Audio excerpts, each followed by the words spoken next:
is Championship Sunday. SSA RLCS, the Fall Open, the first regional of the new season, 2022-23. Here we are, and it feels like we've been in this desert waiting for RLCS to start again. And just like that, we are on Championship Sunday. This is SSA, and being joined today by Jota and Pyro. Pyro, are you feeling Championship Sunday vibes?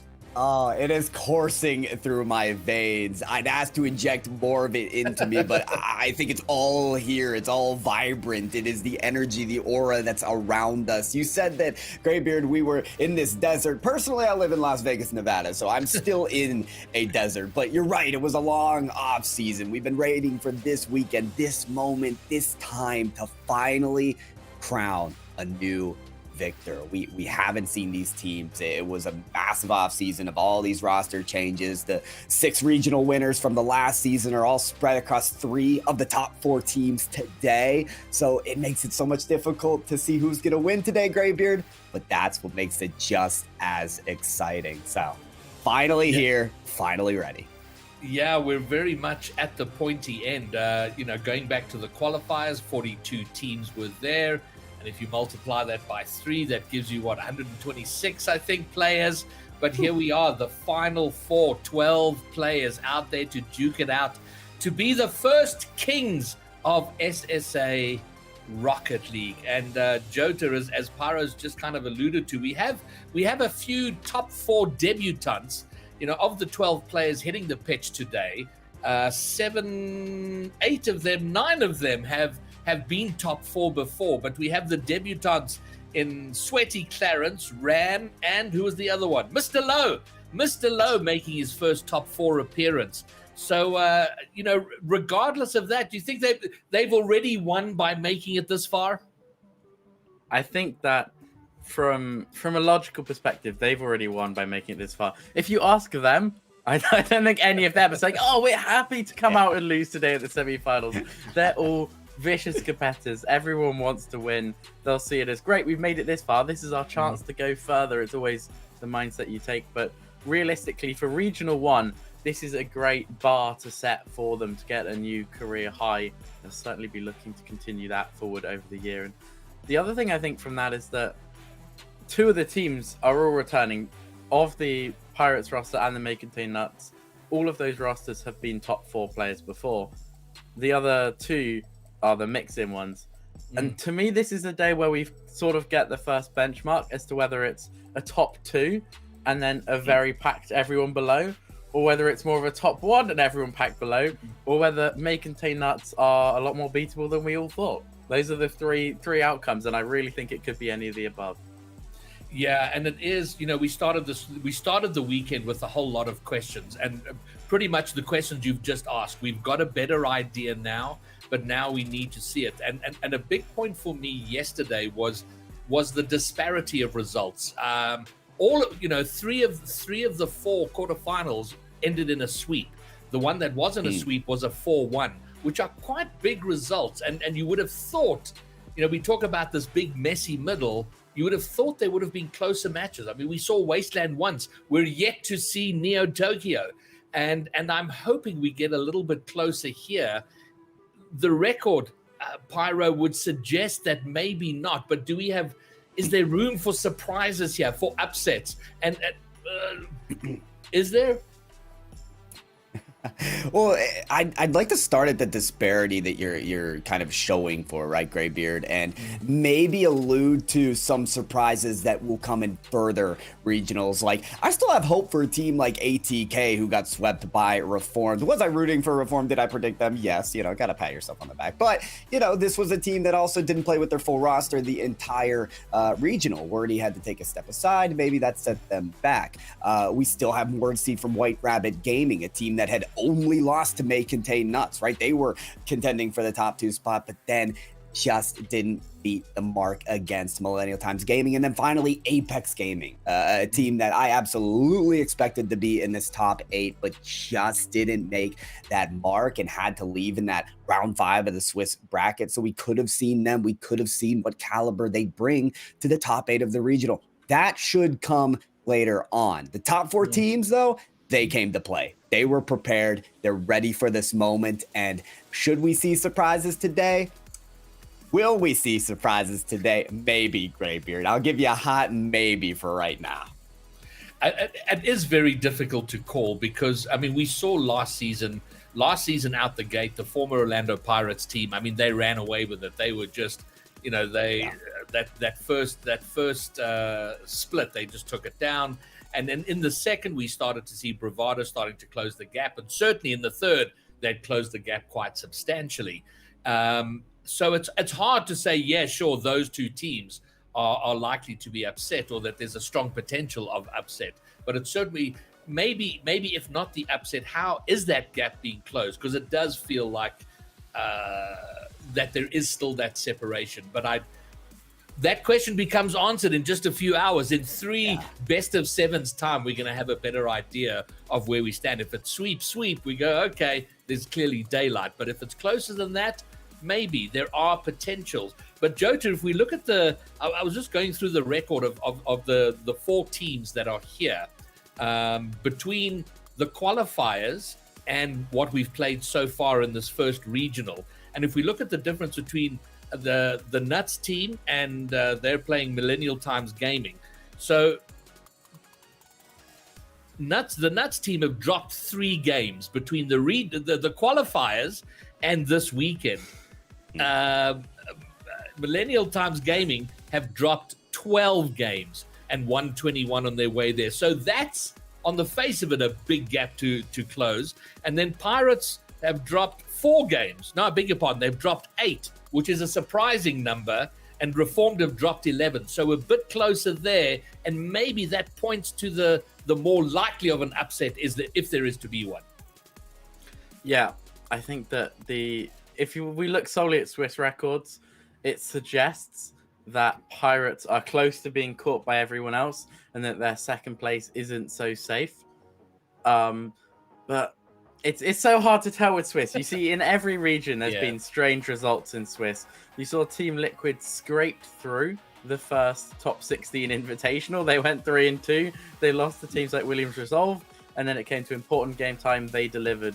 And it's whether when it comes to important game time here, when we get to best of 7 territory, whether Pirates can show that actually, you know what, second place is theirs and you're going to have to wrestle it off them very hard, or whether they really are as potentially beatable or certainly takeable to long series looking towards Champions Field. I don't know. I'm tempted to say that they're not going to be able to shake it off. I don't think that they're clear second, purely because of the quality that I watched in Reformed versus ATK. Okay. I was sold yesterday on the dream. The dreams may come crashing down, but in all of 24 hours, my opinions have completely flipped. All right. Well, let's get the graphic up so we can see where we are and how we got here. So this is the bracket starting from yesterday, the quarterfinals.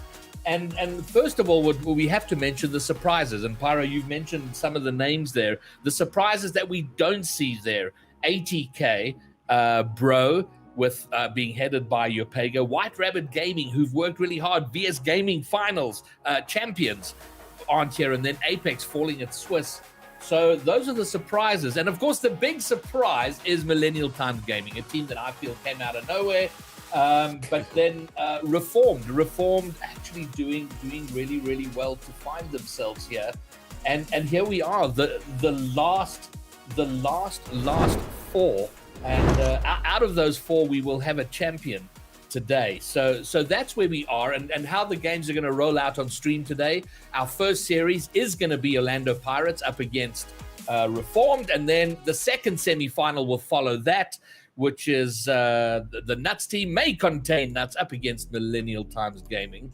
And a couple of milestones. We missed 2 yesterday, and I mention this only because if at the beginning of September last year, the beginning of September 2021, if you had told Snowy, Darth, Skilled, To Die For, Cams, and Happy Meal, if you had said to them, in 14 months from now, you will have played nearly 300 games of RLCS Rocket League, they would it would make absolutely no sense. But just 15 days after that, it was announced that we were in.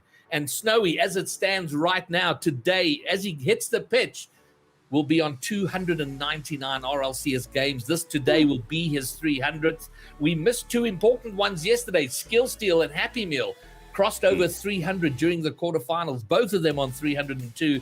And the rest of those names very, very close. Darth to Die For, and Cams very, very close to it. But that's got to count for something, Jota, right? The experience of having been out there, it gets a little easier, and that's got to be an edge for someone like Millennial Times Gaming with from that point of view, two noobs in Sweaty and Ram.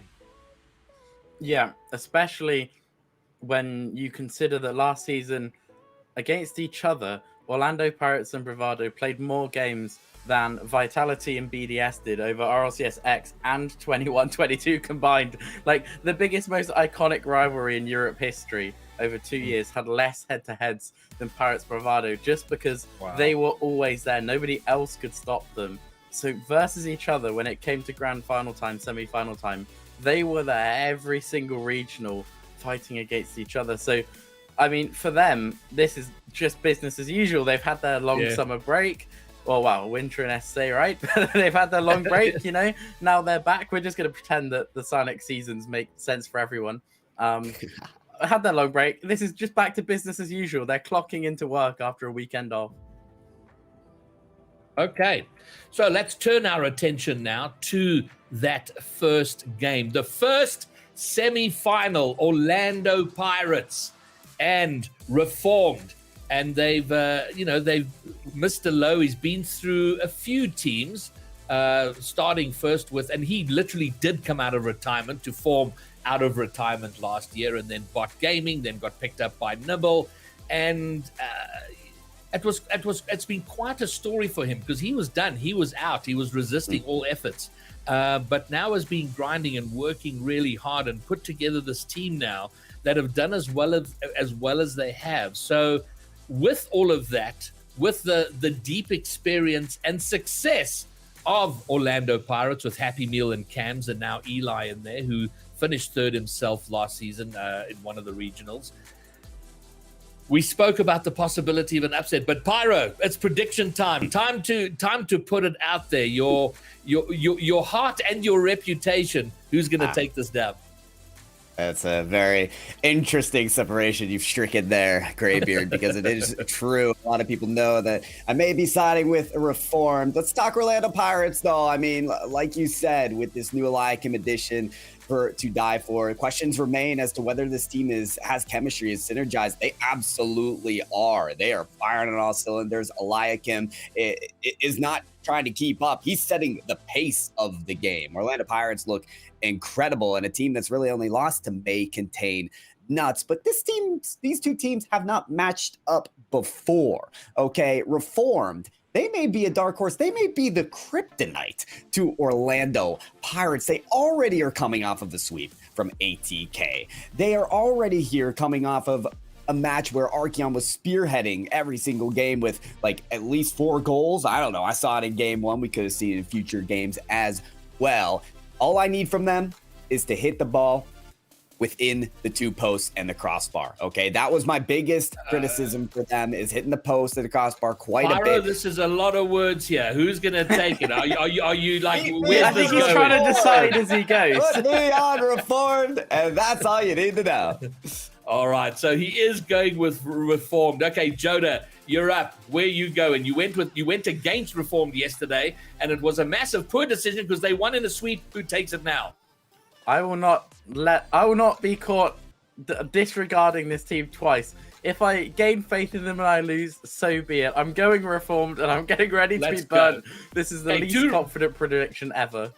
2 for Reformed. I'll go Orlando Pirates. Over to Jota. And Pyro, take it away. Semi-final number 1. It's semi-final semi-final number 1, Jota. It's time to get into it. Our first match. One of these teams moving on to the grand finals of the first regional for SSA.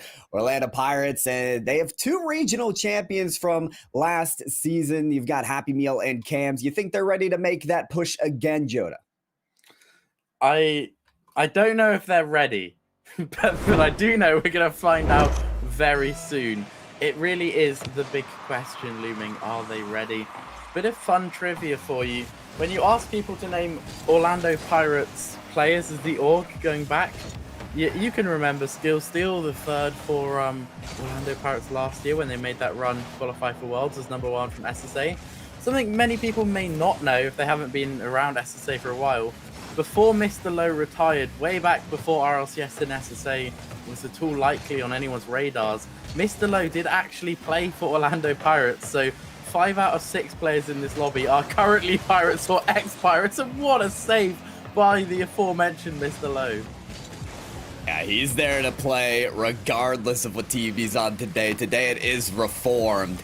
And it's a team that's looking pretty darn good. Really, any of these players can take the step up and lead the charge, take the torch, and score the most goals. It could be Skill Steal today. He's not going to get that pass off from Archeon. And folks, if you're surprised to see an Esper on the field, don't be too surprised. We saw it from Archeon yesterday in the quarterfinals. But today, we're going to see Eliakim with the first goal of Championship Sunday. Orlando Pirates in the lead.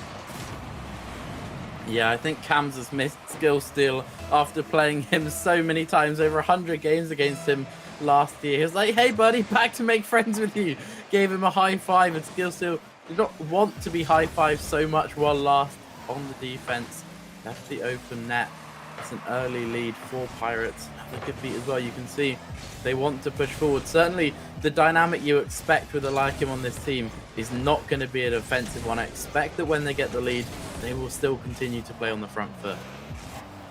Most definitely a team that is not afraid to push the tempo, to be the speediest. You talked about it yesterday, Joda. Eliakim, other than Snowy, the quickest player on the field statistically for SSA. Expect them to keep the pace of this game as quickly as possible. Expect them to be expending all of the boost on the field and keeping Reformed as low on those resources as possible. And when they have this pressure that they have right now, they're going to do everything they can to make these possessions long-standing, give themselves as many opportunities as they can. Eliakim trying to stretch their car around the backboard, get that ball towards the goal line, but with a big clear, their possession is diffused. Yeah, I did see a little double commit there coming out from Pirates. One of those that could have been punished had the 50-50 not been so good. Maybe just the warm-up game thing. Certainly not something you expect so much from this team. Happy Meal there, looking for a pass across the cams. He just wasn't there. That ended up being a pass straight to Archeon's Esper. Maybe just still, they may be in the lead, but this is not quite full peaking Pirates yet. You do get the sense that the engine's only just getting started. Could very well be Eliakim looking extremely comfortable in this position as well when you see players getting fakes like that and setups like this as well. Cams spends so much time on his opponent's backboard. It is ruthless. He's set up his territory there and has given a great assist to Happy Meal. That's enough for their second. Yeah, that was one of those where you don't have to know where your teammate is, worry about it. You're like, I'll just float up backboard and someone will be there. Someone isn't there for that kickoff though. Archeon through the middle, hang on a minute, 2-10, 2-1. This game far from over yet. The cheater coming in too fast. The free is too perfect, and what a time for Reform to steal a cheap goal.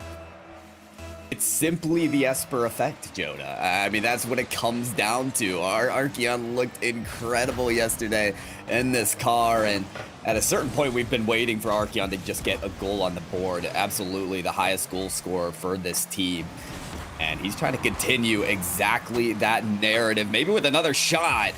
To do that, Eliakim, sound defense upon their backboard. Archeon not able to get the connection in the midfield there, and those midfield connections going to be very important as we continue down the stretch here, because once Orlando Pirates get started on a possession here, it's so difficult to stop them. The rotations have looked very robust all regional long, and they're continuing it as well. Eliakim trying to get around that touch. Archeon finding a lane past him for the pass off the backboard, but Cams has that touch. Mr. Lowe to the top corner, still saved by Happy Meal. He talked about Happy Meal, and his defense seems to always be there when it counts for Orlando Pirates. Yeah, such a reliable player. a real anchor for this team. We were talking about it last time, or rather, we had some fun moments where we tried to, because I tried to pick out that link-up passing plays between Cams and Eliakim, and Happy Meal kept scoring. He's nearly done it again when we try and talk about it. I do think I'm just the best jinx for Happy Meal at this point. Coming out with the ceiling shot attempt. They've done well at running the clock down, though. This last minute is absolutely flown by Cams. He's going to leave the ball, go for the bump as well. More efficient play. That was, I mean, that is textbook of this Pirates team, right? Eliakim was last there. If he lost that 50-50, they instantly concede the counter. And he just challenged with completely zero concern. He didn't look shaky, no hesitation, just full send at it and got the big 50-50. He completely trusted himself. And that's just how Eliakim's been all regional long. Looks so comfortable in this position. Could it be a win for them to start this best of 7 in the semifinals? Just 7 seconds now for Reformed to make that difference. It's Archeon to get a 50-50 towards the net, but Cams is there solidly. Mr. Low keeps the ball alive. There's got to be someone under this. It's Archeon to pop it up. Skill steal next on the ball. Mr. Low trying to get this to the net, but it's up high once again. They can't reach it under the crossbar, and Orlando Pirates survive. A 1-goal difference gives them their first win. Yeah, I mean, I think at a glance, you look at it and you think, great, you only lost by 1 goal. That's not too bad at all for a Reformed. That being said, I think that the scoreboard shows a different story. I'm a little bit worried for them here. Outshot 12-4, forced to make 9 saves, and then the goal they scored was a kickoff. Mm-hmm.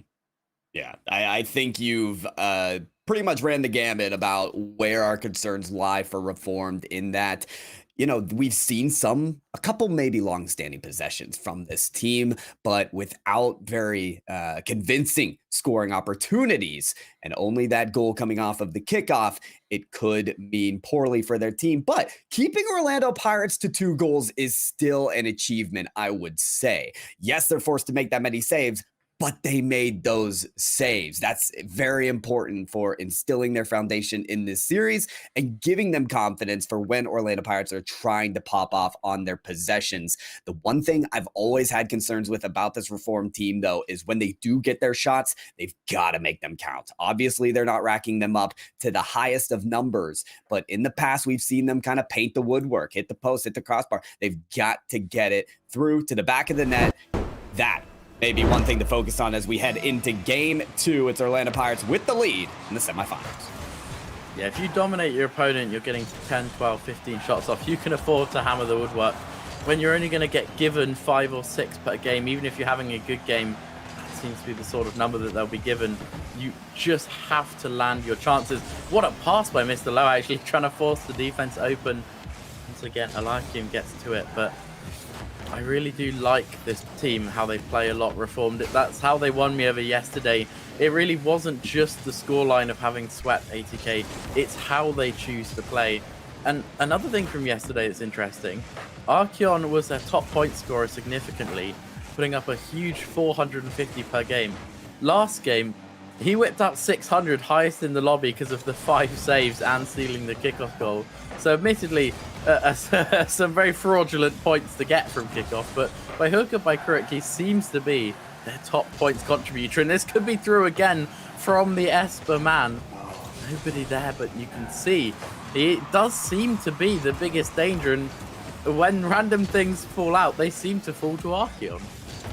He does, and it appears to be the perfect combination of Archeon trying to poach some goals from the other end of the field. Plus, we've seen those moments where Orlando Pirates just don't have those reinforcements on the goal line. At various times, they seem very pressed forward, and those may be the moments where Reformed, either on the counterattacks, the breakaways, chances to surprise the Orlando Pirates.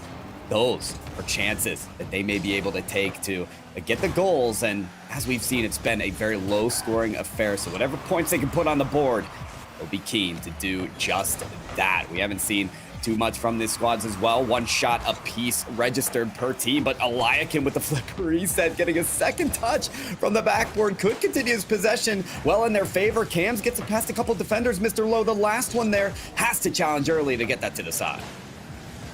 Yes, he does. In this game, started a lot more boomerish. You can see that Reformed, they're not taking any chances in front of their own net. They're ready to just bang it clear and not have to deal with anything. And it does seem as well a consequence of the high line of defense that Pirates play.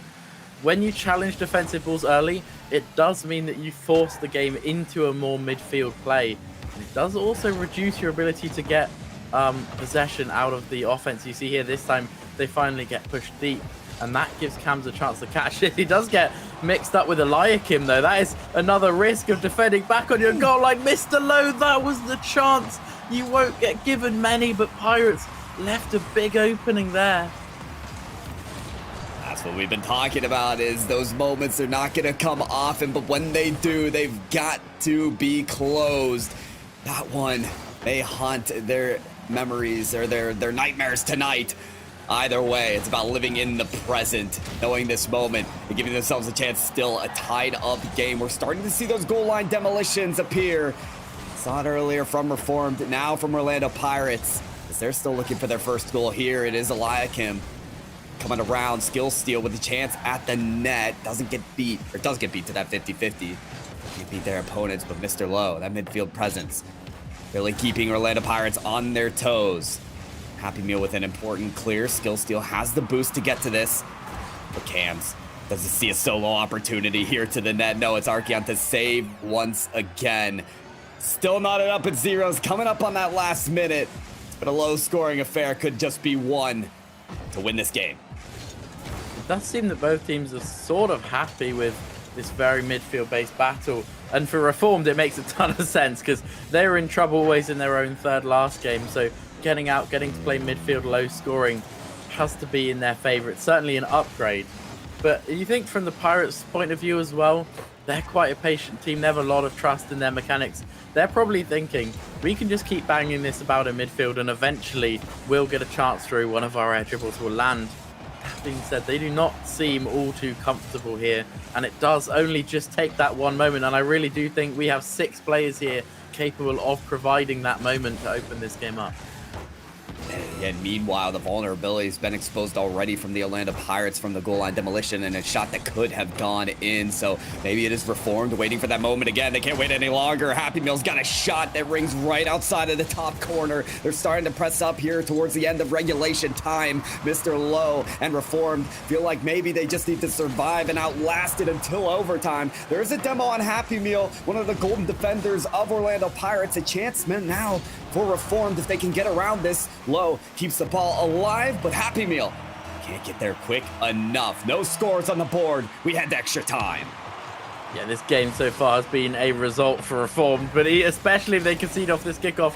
But if they concede at all, it will all be for nothing. 2-0 down in the series would be a bitter pill to swallow from this position. Playful, the ball up early. Mr. Lowe, once again, the man of the moment. Not dissimilar to his big chance he had earlier. This time, though, the defense able to get up a lot quicker. That's my worry. My big worry here is that Reformed are going to get an opportunity, start to push forward and get countered. And that will be that 2-0 in the series. That is a huge goal for Orlando Pirates. Happy Meal chasing skill steal up onto that read. Very difficult touch for him. One touch goes astray, and that's it. The game is gone. It feels like that final moment of Happy Meal setting up the pass and the final defender to beat being skill steal is so picturesque. I mean, think about how many times Happy Meal versus skill steal was the game, the final match of every single regional almost for the last season of RLCS. Happy Meal and skill steal, they've gone toe to toe so many times. And Happy Meal wants to be the better team this year against those former Orlando Pirates players. But yes, one goal does just the job. They beat Reformed at the final seconds. This is a tough mental challenge for Reformed here. I mean, in that situation, how do you feel, right? You struggled in game 1 to get out your own third, really locked in. You lose 2-1. Game 2, you come out a lot better. Game's really even. You get a big chance to open the scoring. You take it to overtime only to concede through one mistake. And it's so tough for them right here because they fixed their problems and they still lost. It's very difficult. Yeah. And listen, this is a reformed team that's used to scoring pretty big. I mean, in the last series that they were able to sweep against ATK, a couple of their games, they had 4 goals on the board, right? They're not always in tune with playing these low scoring matches and having to just grind it out, but that is the case against Orlando Pirates, a staunch defense and a powerful offense. They're ready to explode at a moment's notice. That's exactly what Eliakim does. Yeah, well, sitting in the midfield, playing boomer and waiting isn't going to cut it this game. That early concession does mean that Reformed will be forced to find a goal back. They will not be allowed to play that sort of survivalist playstyle in this game. It's not going to work out for them today. Took so long to score just 1 single point in the last game. It might not take long this time around. Cam setting up the double tap. Eliakim setting up his own. That's going to work out. Feed the beast at this point. Eliakim can't be stopped. Yeah, some good improv to get out to that second touch. And he meant to. He definitely didn't mean to hit the post initially. But you can see as soon as he hit that first double tap astray, the quick boost down to recover is good thinking from him. Really just mechanical intuition, and that is a disaster, I'm afraid, for Reformed. They had to get up to this ball really quickly. The angle was hard, so pushing to jump fast. Skill still tried to pre-read it, guessed incorrectly. As quick as a flash, 30 seconds gone, 3-0 down. Now there's huge problems for Reformed. Massive issues, and maybe it's on the kickoff as well. I mean, we have to give credit where it's due to Orlando Pirates on these strategies. We saw Happy Meal on that kickoff go strictly for the bump on the second man from the kickoff. That eliminates a lot of pressure that Reformed are planning to have from that kickoff and exposing them, allowing Eliakim the opportunity to solo play. Think about the last game. We really did not see that many opportunities for Orlando Pirates to make those solo play efforts. We know how mechanical that Cams and Eliakim especially can be when they're given that space. When they're provided that space, we can see what happens. 3-0 in the first minute. Reformed have been able to stop it, but they've got a long way to go to get back in this game. Yeah, stemming the bleeding is great, but they still need to find 4. They're going to win this game. And bear in mind, of course, if they lose this, they go 3-0 down in the series. The best of 7 reverse sweep would be such a difficult task to find, and that could have been the 4th there to almost be sealing this game as early as now. It really is a strange position to be in for the Reformed team because there is so long left on the clock. There's still a lot of time for them to get back in this, but they're caught in their back third here as Cams works this off in the corner. Has been often that player to be the playmaker for their team and set the play up by getting multiple touches off of that backboard. Has just made that stake their claim there on their opponent's backboard. Might not be necessary this time on the breakaway. Happy Meal trying to go for a quick shot and a demolition. Eliakim to dish it out to Cams. Archeon, great in and out save to keep it away. Couldn't sort of get themselves ready for a counterattack, but it's enough to stave off Orlando Pirates once again. Skill still being granted time. Sees Archeon on the side. Eliakim saw it from a mile away. Couldn't punish on the shot. But Orlando Pirates looking one step ahead on defense. Yeah, the last 2 games have been 1-goal games. Reformed wishing this would be on track to do the same. At the moment, it is straying away from them. They need something fast. Archeon, the man of the moment for them so far. Could have done it again. Off the inside the post. Skill steal finds himself there. Look, he will have been ball cam off at this moment going for the demo. He will have been just as surprised as anyone for that to pop out to him. But a quick turn off on it, and he will take it with both hands. This is the first goal that we've seen from Reform that wasn't off the kickoff. This is from consistent pressure. This is from good communication and being there for the follow-up, being able to finish the play. Oh, if that's a Reform player instead of Cams, it's a shot at the net. It is a second goal. But it just won't be the case. Orlando Pirates, they won't make it that easy, but Reformed, could they have some momentum working off this first goal? Yeah, they do just something to give them some pep in their steps. I'm feeling that they might be able to do this. The clock, though, has not been in their favor. It's taken them 2 minutes to find the first, only 100 seconds to find the next 2. Eliakim looking to bury the hatchet. Can't do it there, but Happy, you see they're still pushing. They are 2 goals up, 1 minute 30 to go. They continue to push forward. It could be their downfall in a quick counter-attack like this. They missed a low with the chance, forces a huge save from Cams. How vital is that stop? Oh, incredibly, the first defender is on the front post in that situation. Just can't turn around in that sense, but Cam's ready to bail out their team. Almost had the follow-up shot, but Skill still just missing the dunk on it.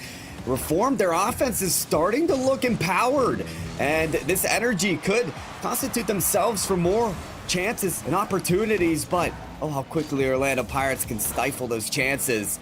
Their 50-50s and their ability to hold the ball in elevated positions with air dribbles and just exceptional plays off of their own backboard.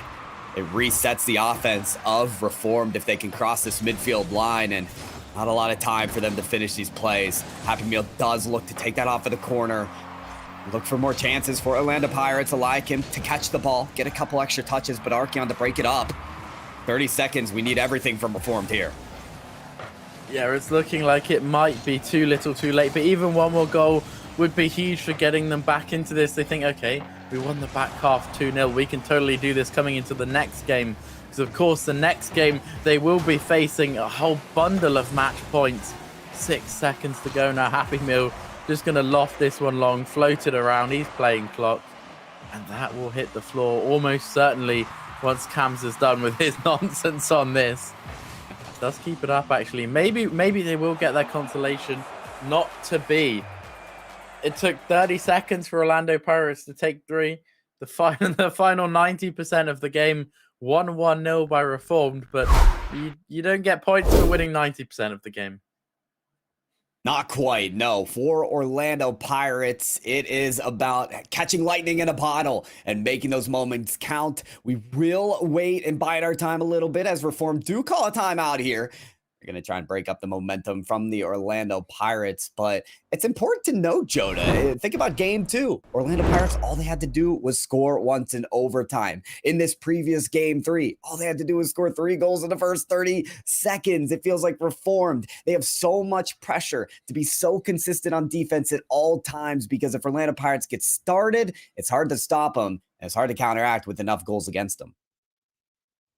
It certainly is. You do feel that this reverse sweep is a mammoth task, just because Reformed could totally take one game, have another game like game 2, they keep it close, they steal the overtime. Or they have a game like this one where the first 30 seconds, we erase that from our memory. The rest of the game happens like that. Could be another 1 or 2-0 win. But you can only envisage them ever scraping out a 1-0 win, maybe sort of like a 2-1. To scrape out 4 1-0s in a row would be unbelievably hard for them. Certainly in this pause timeout, I don't think there's all too much they can say, really. This is more of a mental reset in my eyes than a form a new game plan moment. I think there are a few things to at least think about if you're Reformed. And number one, think about the way that Orlando Pirates were scoring. It was off of the kickoff. Right? Those strategies have to be standardized, and they may need to play a little more conservative there so they don't get scored on them. Think of the other ways that Orlando Pirates have scored. The solo play endeavors. Giving space to players like Eliakim and Cams is just not in the realm of possibility. You have to get some member of the team to quickly challenge those players, force them off the ball before they're double tapping in their faces like they did in that previous game. And then finally, think of the ways that Reformed have been able to score. The only one off of the kickoff was a goal line demolition play, and a lot of the physicality that we've seen from them to disrupt the Orlando Pirates. Those are the strategies in my mind that I think Reformed need to focus on if they want a chance to bring this series in a reverse sweep. Yeah, I do think that you are definitely right. You've hit the nail on the head there. I also think that, to be honest, in the 1 minute natural gap we get at the end of the game, they will have said, come on, guys, look, we lost 3 kickoffs that game. Let's not do that again. The rest of it, I think they had mostly solved by the back half of the game. I do think they could have got that, all their talking they needed to done quite comfortably in the natural minute you get at the end of the game. But you still, if anything, the pause is just good for a mental reset to give yourself the placebo buff. You see so often teams call pauses and win games, and half of that is just, you know, you tell yourself, okay, we've had our pause, we've had our chat, we're going to go and win now. Well, is that as simple as it is that all that it could take here for Reform to turn this series around? Remember, folks, they're coming off of a sweep in the quarterfinals against a team like ATK. This team has all the tools in the kit here to make a series like this work for them. They've just got to get started. And already they have kept Orlando Pirates to no scoring in the first 30 seconds, albeit the first almost 90 now. So this is already an improvement. They're just looking to get some goals on the board first, Joda. I don't think we've seen them have a lead in this series either, so that could certainly turn the tables. We've seen them held at drawn for a very, very long time. We indeed have not seen a lead for Reform at any moment yet. Cams with the downfield to Eliakim. Oh, what a lethal way that could have been. That's the permanent concern that you have. Eliakim, an absolute nuisance, just lurking down the Reformed end of the pitch, going for that minus angle doink. Hello. Archeon working some wizardry in the Esper. I have no idea where he found the space there. I'm not sure even he or his teammates expect him to be able to weave through everyone like that. Interestingly enough, it ended up being a perfect pass to if anyone's in position. You mentioned that Eliakim has been a nuisance. Eliakim was the one that bumped Skill Steal out of the play. Meanwhile, it's Eliakim to pull off the double taps. What did we say? Do anything but this Reformed. Do anything but give Eliakim this space, this maneuvering. He's going to make it count every time. There's being a nuisance, and then there's that. That is not nuisance play. That is just powerful play. Really, really well hit from him. And the defender Skill Steal was up. He was hovering on the line trying to read the shot down. If he floats that one into the net on the double tap, very possible it gets saved. The fact that he not only gets up to that for the aerial into double tap, but the fact he redirects that down with such power, Happy Meal will join him as well. Just as I'm explaining how proud I am of what Eliakim can do, Happy Meal says, hey look, you guys have talked about Eliakim too much. I can do this too. And do we see the placement as well? I mean, Happy Meal, it doesn't get more precise than that. Right under the crossbar. I've been talking all day about the mechanical ability of Eliakim and Cams. Here's Happy Meal to do the same. This series is looking like a double tap simulator for Orlando Pirates. I think their last 5 goals have been just that, if not 4 of the last 5. Pristine and precise double taps. It is simply a clinical show from Orlando Pirates, and when you have them firing on all cylinders like this, who can stop them? They're looking like a grand finals-esque team here tonight or today, and they are on one single mission to get that position exactly on match point in the semifinals of RLCS. One more win can put them in that exact position. It certainly does feel that the ship is sinking for Reformed now. Gonna be so hard for them to get back into this game, let alone the series. Skill Steal gonna take the first opportunity to try to do that though, going off the ceiling. He isn't actually challenged by a player from Orlando Pirates. I'm surprised they gave him the space to do that. I think they just respected the pop potential that he had. Still playing for time. Again, the experience. This is part of when the experience comes in clutch from all of these Orlando Pirates players. They're used to being in positions like this and closing out series. You do not expect them to fall to the demo from Happy Meal just to buy them even more time and space. And give credit to Skill Steal as well. I mean, obviously been in this position as well, but yeah, you're talking about a fully suited Orlando Pirates team. Happy Meal and Cams haven't been in this position at pretty much every regional of the last year, and then Eliakim has had these top 4, top 3 appearances before as well. It is a chance for Reform still to turn this around with a 2-goal game there. It's not quite out of the woods here, Mr. Lowe. Trying to press and create pressure here. It is the final moments in this regional, this first regional of the season, that they could still make it count. Mr. Lowe wants to find a chance here off the backboard. It's something, but not enough. Happy Meal solidly slowing down the pace of the play, shaving seconds off the clock. It's funny because you say that, you know, Skill Steal's been here before. I don't think Skill Steal ever has been 3-0 down in a best of 7 before. He's probably like, what? You can get swept in a best of 7? I didn't know this was possible. I thought only we could sweep other people in a best of 7. Certainly he's got a lot less experience having to make huge comebacks than Cams and Happy Meal do experience shutting out big series. Fair point. Skill stealers is a unique position to be in. And for Orlando Pirates, well, it's another day in the books. This team looking like they could be the top of SSA. Happy Meal, Cams, and Eliakim. Move on to the first region of RLCS 2022-23 Grand Finals. I'm curious, Graybeard, you were the only out of us three to predict this series correct. How you feeling about your prediction? Well, there is my favorite saying comes from a Stephen King book I wrote, and I've mentioned this before, which is that great events turn on small hinges. And I think this was the case today out there, because game two, you felt Reform should have taken it. And if they had taken that, how different it might have turned out. But it turns out to be a sweep. And maybe we've got the first answer to our question. Is there daylight between number one, number two, and the rest, Jota? It's certainly looking like, purely based on that performance, that Orlando Pirates are putting themselves right in that top tier.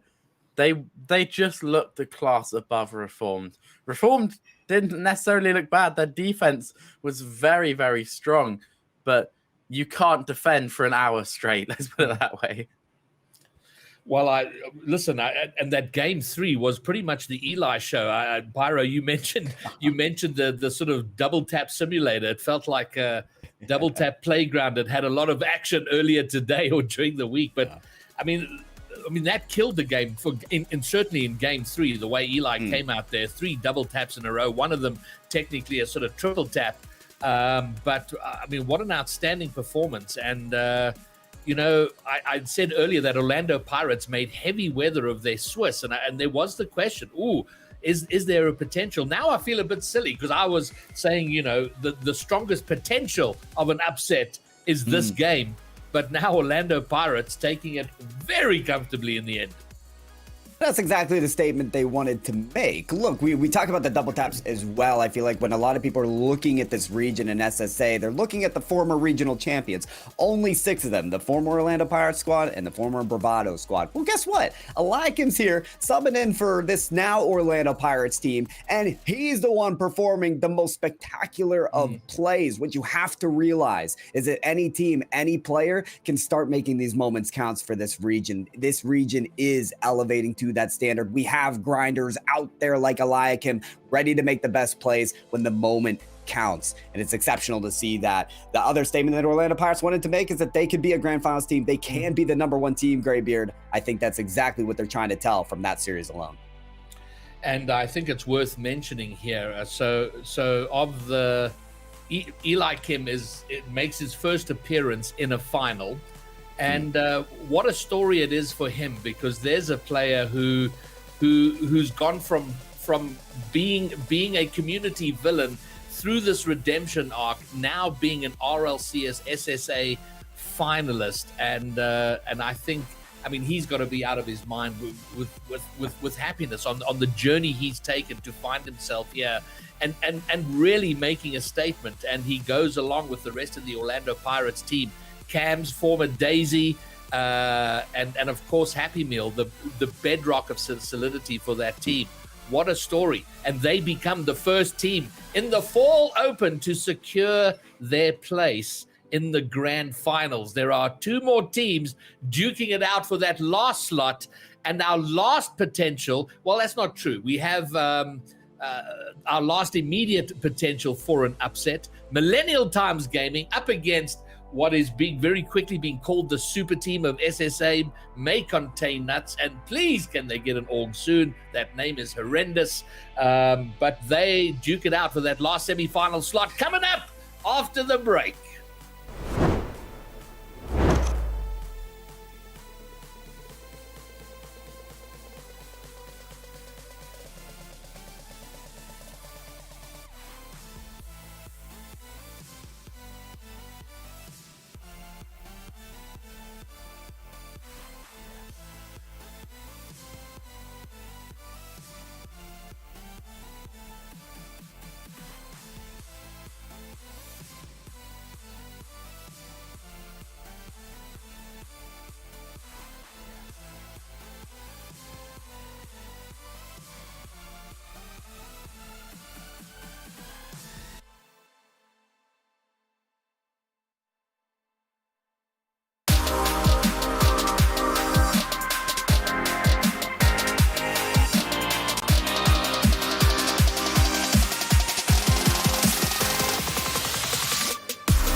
We are back. This is Championship Sunday. This is SSA, Sub-Saharan Africa Rocket League, the finest Rocket League that the region has to offer. We have only 2 more series left, 2 best of 7s. Orlando Pirates are sitting in the lobby of the grand finals waiting for their opponents, which is coming up. And I guess I am a little disappointed that it was a sweep. I was really hoping it would be closer, Pyro, just to give us some sense that there's going to be a challenge at the top. But maybe we have to wait a bit more. I do think it's going to develop and get closer throughout the split. It feels that way, most certainly. I mean, a sweep doesn't tell the full story of that last match. We did have that game, too, as we were talking about in the green room, Graybeard, of like, you know, if Reformed come away with that overtime victory, we could have seen a different series. And I couldn't agree more with that. But sometimes that's the way the cookie crumbles. And it has been the crumbling of this top 8. We've only had 1 match so far that hasn't been a sweep. Question for us now is, will the next match be like that as well? All right. Well, you've segued beautifully into the next match. Our last semi-final may contain nuts. Millennial Times Gaming, on paper, and I'm just going back to the record here, between the qualifiers and this regional, may contain nuts, have won 18 games, lost 3. The record for Millennial Times Gaming is 121, lost 12. So quite a big gap. Having said that, though, man, no one saw Millennial Times Gaming coming. It feels like they came out of nowhere. But as I said in my tweet yesterday, Jota, it was probably because I wasn't paying enough attention. But maybe, do we see an upset here? I'm not going to go that far.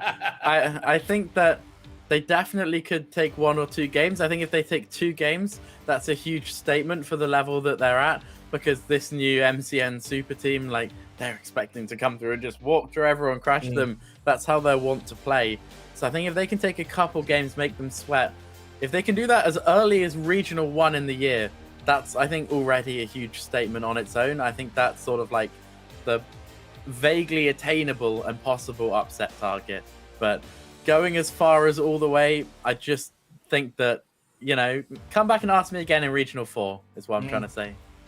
Well, I think that's a fair point. I think all these teams, if we look at a team like Bro, who was scrambled to get the last minute, there are some teams that need some time to grow into their role. And I think this is certainly not the last we're seeing of a team like Reform to come and sort of challenge the top order. But now moving to, it was a question I raised yesterday about the pressure of may contain nuts and we're going to hear this again ad nauseum. I think we're all going to get sick of it. The super team. There is a pressure that comes with that, you know, and a team like Millennial Times Gaming, they're swinging into this like, hey man, we're having the time of our lives. We came out of nowhere. We're top 4. We're already strutting our stuff. So they got nothing to lose. May contain nuts. They don't just want to win. You feel that they're almost compelled to win convincingly. And I don't know if there is a pressure there, or these veterans, they've played between them close to 900 games of RLCS Rocket League. Maybe it doesn't affect them, Pyro. Yeah, you can certainly paint it either way. You look at players like Graham, like Sweaty Clarence, who just haven't had this top 4 situation before too. So it could be a little bit of nerves playing on Championship Sunday for RLCS that are meeting them at this moment. Yet still, they've been the surprise of the regional for some of us. So maybe they'll be the surprise again. They sort of kind of maybe have that X factor, as these 2 teams have met once before in the top 16 qualifier, and Millennial Times Gaming was able to take 1 win, albeit the other 3 games were pretty convincing for May Contain Nuts. There's a chance, Graybeard. There's a chance. There's always a chance. Well, I do think of the 2 teams, I get the feeling that the team that's likely to have the most fun is gonna be Millennial Times Gaming, because both they and Reformed, if you had told them at the start you're gonna get a top 4 position, they would be like, cool, done, we'll take it, we're out. So they've very much target accomplished, mission accomplished, and now let's just see if we can go and cause confusion and chaos by taking down the top dog. So I think they're gonna have a lot more fun, Joda, than the May contain that's probably going to be a bit more sweaty about it. Yeah, I mean, there's no need to mince your words on this one, right? When it came to off-season, none of the players were contractually bound. No one was locked in. It's not like EU where a lot of the roster changes are based on cores who've got to stay together in multi-year deals. Everyone in SSA could choose who they wanted to team with. And players like Snowy could basically choose whoever they wanted. Everyone in the whole region would have teamed with him if he went and asked them. And this was the 3 that May Contain Nuts chose. And that puts a lot of pressure on them to prove that, you know, their claim of these are the best 3 players in the region, I wouldn't team with anyone else over them. It puts a lot of pressure on all of them to deliver. I think that it's a different, unique pressure. It's not something that was even faced in Regional 1 last year, first RLCS. We didn't have that pressure then. And while they were going away and winning every regional, not making roster changes, they didn't have that pressure then either. So I do think this is a new mental challenge for them. That being said, I don't necessarily think that means they're going to fail the mental challenge. Absolutely. Okay, well, we're just about ready to go. Let's get our predictions. Pyro, nice and chop. Your prediction for semi-final number 2. Well, I just want to start off by saying, no, I'm kidding. May Contain Nuts, lob me in. That's my prediction. All right, Jota, you got a prediction? My heart has some vague, just this little ounce of belief in MTG. But because I am somewhat sane, I will be going with May Contain Nuts for now. All right, good. I think that's pretty solid. I'm going to go the same. I think they do take it. I'm looking for a competitive play here by MTG. Let's see how it pans out. This one going to be called by myself, and joining me in the booth will be Jota. Yeah, I'm looking forward to the display that we get from this one. This is the time you feel this could be the first real game where it's like, okay, May Contain Nuts, the eyes are going to be on them, expected to deliver big. I think in the quarterfinal, that's sort of like warm-up day for them. You know, for a team of their stature, they're not used to having to fight in quarterfinals, but come to semis time, this could be the first series where they're like, okay, we could seriously start dropping games and get in trouble here. This is where we get to see this new roster really at its peak. There's no more time for warm-up, Greybeard. This has to be the day where they play their best. It's an interesting point, that because normally we say with the best of 7, you got a bit of time to find your feet and get grounded. But you feel with playing against Snowy's team, it's kind of good from the start. There's no warm up and feel your way into the series. Get going. It's urgent. It's vital. It's critical right now. Let's do it. Absolutely. And lining up for the first kickoff, it is Snowy and Zero, the more experience of each team to die for. Early beat, trying to drop it middle. What a painful start. This would be the reality check that MTG won't be looking for to survive that one. Ram inside pass to Zero. That is something that we need to remember. Yesterday, Millennial Times Gaming, they built their entire play on infield passes. A very pass-heavy team. Wait a second. Surely it must be no! Ram takes it off the front of Zero and takes it into the post twice. And that's a nervy start. The nerves at the beginning, and you can't believe your luck. Early on, you've got this opportunity and a little bit of perhaps miscommunication, not quite sure of what they're doing, but they'll be encouraged by that. But meanwhile, on the other side, they have some defending to do, and Darth going to get it forward. Ram now trying to get it clear. So, yeah, so they haven't had any scary openings, but my word, if they had scored early, that would have set them up for the rest of the series. Yeah, I think they were really just in shock to have actually been given that opportunity. It came from a relatively sloppy 50-50 challenge by MCN, and that's not at all what you expect. You come in to play them. They're such a hyped up team. In your head, psychologically coming in, you're preparing for them to be going for musties and sealing shots everywhere and not missing any touches. But they are human. Human indeed. And even with all the experience, there are nerves. I mean, we were talking about the pressure and the new pressure that they have as this, you know, the big team that's expected to take all 9 regionals. And they're going to have to take a bit of time to settle their nerves and get into their play style. And I was talking to Snowy during the week, just asking how the team chemistry is going. And he says, you know, they haven't found it yet. They're trying various play styles and patterns. So they are still working to grow into their game. So you know, they've got their own demons to overcome. Admittedly, smaller demons than the rest of us. Certainly smaller demons than everyone else in the region, you would think. And I also think that that's, as cynical as it is, I think that that's a bit of, you know, expectations tempering. They know that they're so high. It's always the play, right? You come out, people ask you, how you feeling? Like, oh, no, you never know. We might not win. We're feeling a bit slow. Yes. You gotta get your excuses out early, I think, especially with a team like May Contain Nuts. All right, well, the good news for Millennial Times Gaming, MTG, half the game gone. They haven't conceded. They haven't sort of fallen under the steamroller. Oh, my word, that feels like it should have been a goal. It might still be. Ram's going to get there, but they haven't fallen yet under the freight train of May Contain Nuts. It may be far too much MTG-based copium, but of course, when they met before in Swiss and it was a 3-1, the games that May Contain Nuts won, they won very convincingly. They were blowout games. The one game that was close, MTG took it. Is that enough to say that because we got a close game, MTG might take it? I don't know if I'm ready to go that far, but it's still 0-0, 1 minute 40 to go.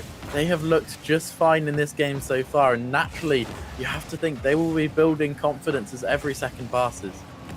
Yeah, there's no question about that.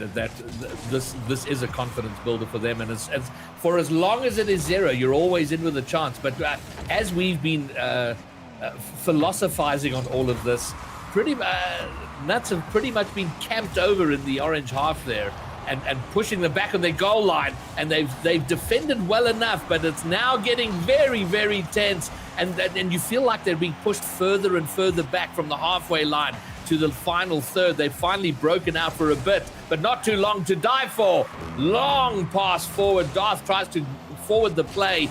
Doesn't quite work, but okay. So for a moment, Millennial Times Gaming have released a bit of pressure. Yeah, that's my worry for them going forwards, to be honest, is that their defense on these long passages of play does look very good. And against White Rabbit, it was sensational, their ability to hold on under minutes of pressure. But as soon as you start to push out, you get excited. You're like, yes, we finally made it out. You start to push forward, and then they lob it straight back over your head. It's those counterattacks that I'm most worried for as being May Contain Nuts' way to deliver the dagger. Well, as it stands now, we're getting closer and closer. Oh, my word, Darth, will you look at this? My word. From the wall, the control, yeah, the flip. Oh, that is pretty nasty, Jota. I mean, that was exceptional control. Not just with the flip, but how he controlled it after the flip. Yeah, the catch afterwards did all the work. He actually caught Zero's car on the way through with a bump just to confirm it's going to reach. I said that I thought counterattacks were their main way. There is also the fact that all of them can just whip out something stupid like that at any moment. Now, 8 seconds to go. MTG, they will get a chance, actually. Whoa. Sweaty Clarence, the underside, the crossbar will deny him 0 seconds. Ram floats it middle. Sweaty gets another go. It's a good 50, actually. Zero next. He does bury it. Graybeard, we're going to overtime in game 1. Count out Millennial Times. I dare you.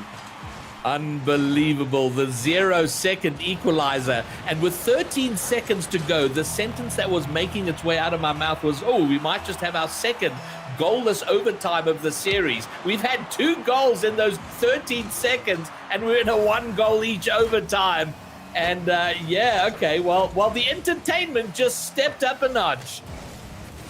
That was exciting to see. The composure after 2 crossbar and post attempts earlier in the game. Ooh. Zero, the old dog, gets it done for MTG. Oh, not Zero, rather. Yeah, Zero got it done for them. But never mind. Snowy with the follow-up. And you do feel the reality is that May Contain Nuts did probably deserve that game. They were running out for the majority of it. Lots of time on offense, but what a fight. They've been shown they're going to have to scrap for every game. And that's great. And if the rest of even if it does go to a sweep, if the games can be tight and as close as this, that'll be great. But you did mention earlier about the one close game that MTG won, and then it became quite convincing from there. And historically, this team, Snowy, Darth, and then it was, Skill Steel, Mr. Lowe before that, they have always been a team that are more likely to lose a game early on than later. And so we would expect them to get better. And the the pressure to become more dominant in game 2. But MTG, can they step it up and make the effort? And for a start, I mean, they're defending 11 shots against 4. So they're being outshot 2-1, 2.5-1 there. So the pressure's only going to get worse. So there's a lot of stepping up for them to do. There is a lot of stepping up for them to match or to look better than May Contain Nuts, but there's certainly a lot of positives for them to take away from that as well. Getting that first goal on the board from Zero as well, always good in a series. Once you've got that one, it does make all the other shots that little bit easier, especially after the post and crossbar incidents we had earlier on. All right, well, this is it. We move to the Aquadome. Let's go, Commandos. It's howling time. Game 2. MTG got to dig deep, hard, and passionately if they're going to challenge this Nuts team. They did all right in game 1, but they, I think I said this yesterday. Oh, my word, they are going to go behind early. Darth going to get the opener, this time a full 4.5+ minutes earlier than his opening goal in the last game. But look at that sensational pass from To Die For. Nuts up 1-0, 14 seconds in. That is a tough one for MTG. So long defending last game. We didn't get to see them chase the game so much because they only spent about 5 seconds behind. And you do feel that's the risk. If they start to chase this game now, this game starts to get more open. The more the pitch opens up, you do feel that has to be in favor of May Contain Nuts. Oh, look at the short rotations happening right now. I mean, they're trying to camp over in the MTG half, although a little bit of forward movement here for MTG. Zero gets it for Darth, should pick that up, he does. And To Die For will complete the clear and get it back over for maybe an attack. Snowy's up, Zero gets it into his own corner. And yeah, they're back into that rhythm of like, okay, here come MCN. We can withstand and try do something, maybe something now. Sweaty shoots and scores! And the game is leveled up, and you were talking about the game getting more open. Maybe that happens now. Great work from Zero for the pass. Ram causing trouble on the goal line, and the finish. Lovely team goal. Ram caused a lot more than just trouble. Ram caused pandemonium. The first bump sent To Die For to the skies. The demo then came and crushed them through the floor. That was all Ram opening that up. And we were saying it yesterday, making jokes about Ram by name, Ram by nature. He is a battering ram on this team, and that slips through Zero with the placement. This is a strange goal to score. I have to watch it back to understand. Just Darth, I assume he thinks he's got the whole net covered, and he had 99% of it covered, but not a heavy post hitting in. That's you see a lot of those goals back in the diamond ranks, just a shot toward net, hoping for the best. But it has put MTG in front for the first time. They lead a game in the series, and that's going to build their confidence. And now it's Nuts having to chase a little and find their way back into the game, and they might just do so now. Darth is up. Ram, it's a little bit chaotic. It does go away though. Immediate pressure resolved, and there could be a counter on, although Ram may be too quick to give away possession. You know how in Rocket League some leads feel safer than others? This might be the record for the least safe feeling lead that a team has ever had, certainly for MTG. So much time on the clock. All the passage of play has been against them. Both their goals came from quick runaway opportunities. Very well taken, admittedly. It's what we said.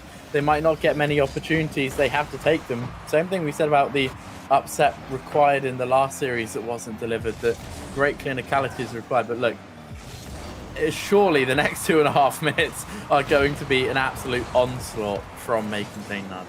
I think it's you can't underestimate how much of a disadvantage it is for Millennial Times Gaming that there's well over 2 minutes left against this team. It is they certainly can't defend their way into holding on to the lead. Oh my word, another bit of awkward uncomfortableness in front of the MTG net. Again, they survive it, but you feel like it's getting closer and closer to Die For. Can't find the angle. Darth hits the post. Oh dear, an uncharacteristic radars that are a little off-center at the moment is gonna get let MTG off the hook, and maybe a counter. I think when they left Orlando Pirates, they must have left all their navigation gear on the boats. Currently, May contain nuts, needing to recalibrate a bit, get everything unlocked. Look, you breathe a huge sigh of relief, wipe the sweat off your brow if you're MTG after that one. They know that 9 out of 10 times they concede in that position, but they do keep their lead. All they can do is try and refocus, get back on offense, get back into their rhythm, ignore it, pretend it never happened. They are still 1 goal up, still 1 minute 20 to go, and they've been putting on some good offense here. This is what we like to see. A team not just hiding, trying to survive that 1 goal, pushing forward, continuing to look for the infield passes that they built this roster on. They had their lead at around 3 minutes. They had 3 minutes to hold on to a lead. They've done 2 of those minutes. They've got 1 more to go, if indeed they are to defend their way to a victory. The pass to the middle, Darth with a shot down off the crossbar. Oh my word, the third shot to hit woodwork and deny them the goal. And now they've got just 40 seconds. There's a counter on here. Zero with the demo. Chaos passing to the front. Sweaty in front of the goal line. Dart's going to take it. It's open on the other side, but he's bumped off the ball. Oh, this is the level of entertainment we've been wanting to see. Can we talk as well about how good Zero is? Look, there he dribbled 2 of the players, demoed the third, got the pinch across. He nearly made them that third to get it. In game 1, he scored the 0-second equalizer. He was the one who was clutch and composed. And again in this game, he also got one of the goals to open things up. He has been absolutely huge. 5 seconds now to go to equal it in the series. This should be the clincher. Ram buries the hatchet. 1 more for the road. That should be game.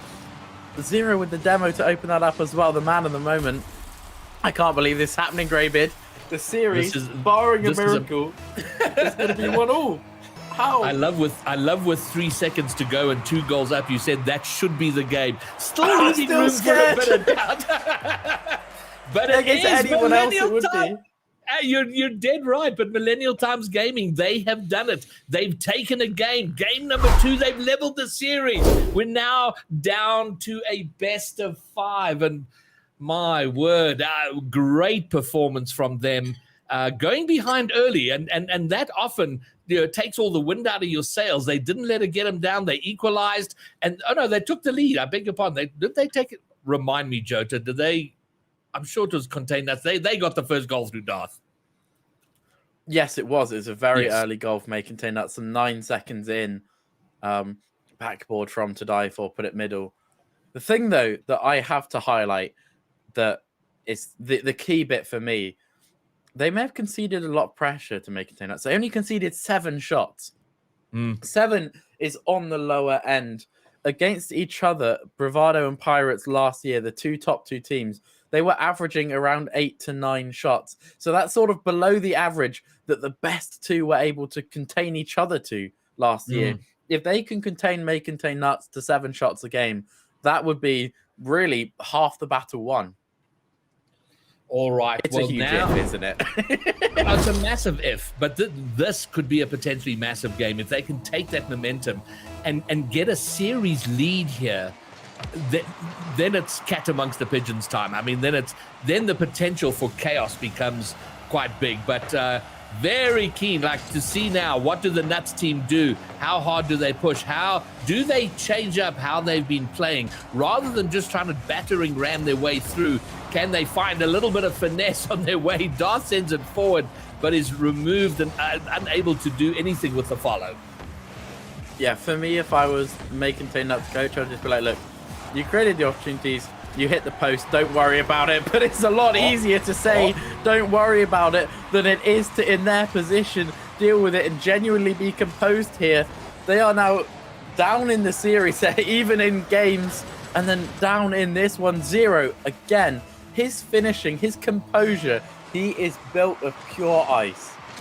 And but the build-up there, everyone involved, the pass around the corner, Sweaty getting a touch on the ball that dropped it right down in front, which allowed Zero to finish, and Zero being where he had to be. But the almost insta return from To Die For gets MCN back on level terms, going on the short rotation, seeing an untended ball, and he was very happy to pick it up, send it home. What a piece. Yeah, as good as MTG have looked, all it takes is one rotational gap and they will be punished. The raw pace on this May Contain Nuts team is unmatched. They may be able to match them for scoreline at the moment, but they've not been doing that by trying to outpace them. They've been doing it by trying to play smart around it, and playing smart is good, but if To Die For goes over you like that, there's only so much you can do. You said, are they going to start trying to find each other some finesse? The pass infield to Snowy, delightful.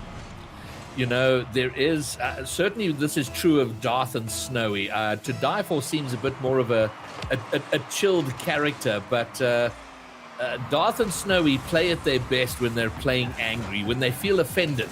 And I think they are offended, having given up a game and then conceding an early lead. Now they're playing angry! And if there were radar issues, targeting issues in game one, they're not there now. The pass forward To Die For, and look at this placement. Oh my Lord, outstanding.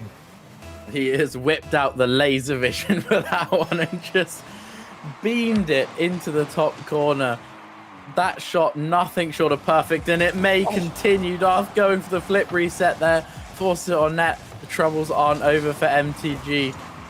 And as quickly as they fell behind, you said they like to play angry. What a showing from May Contain Nuts. The 3 goals out of nowhere. That being said, hang on a moment, Sweaty Clarence. Where has this opportunity come from? 5 goals in 90 seconds now. Unbelievable. And he knew what he was doing. Bang the shot in and just cover the rebound, and it pops it. It bullied its way in.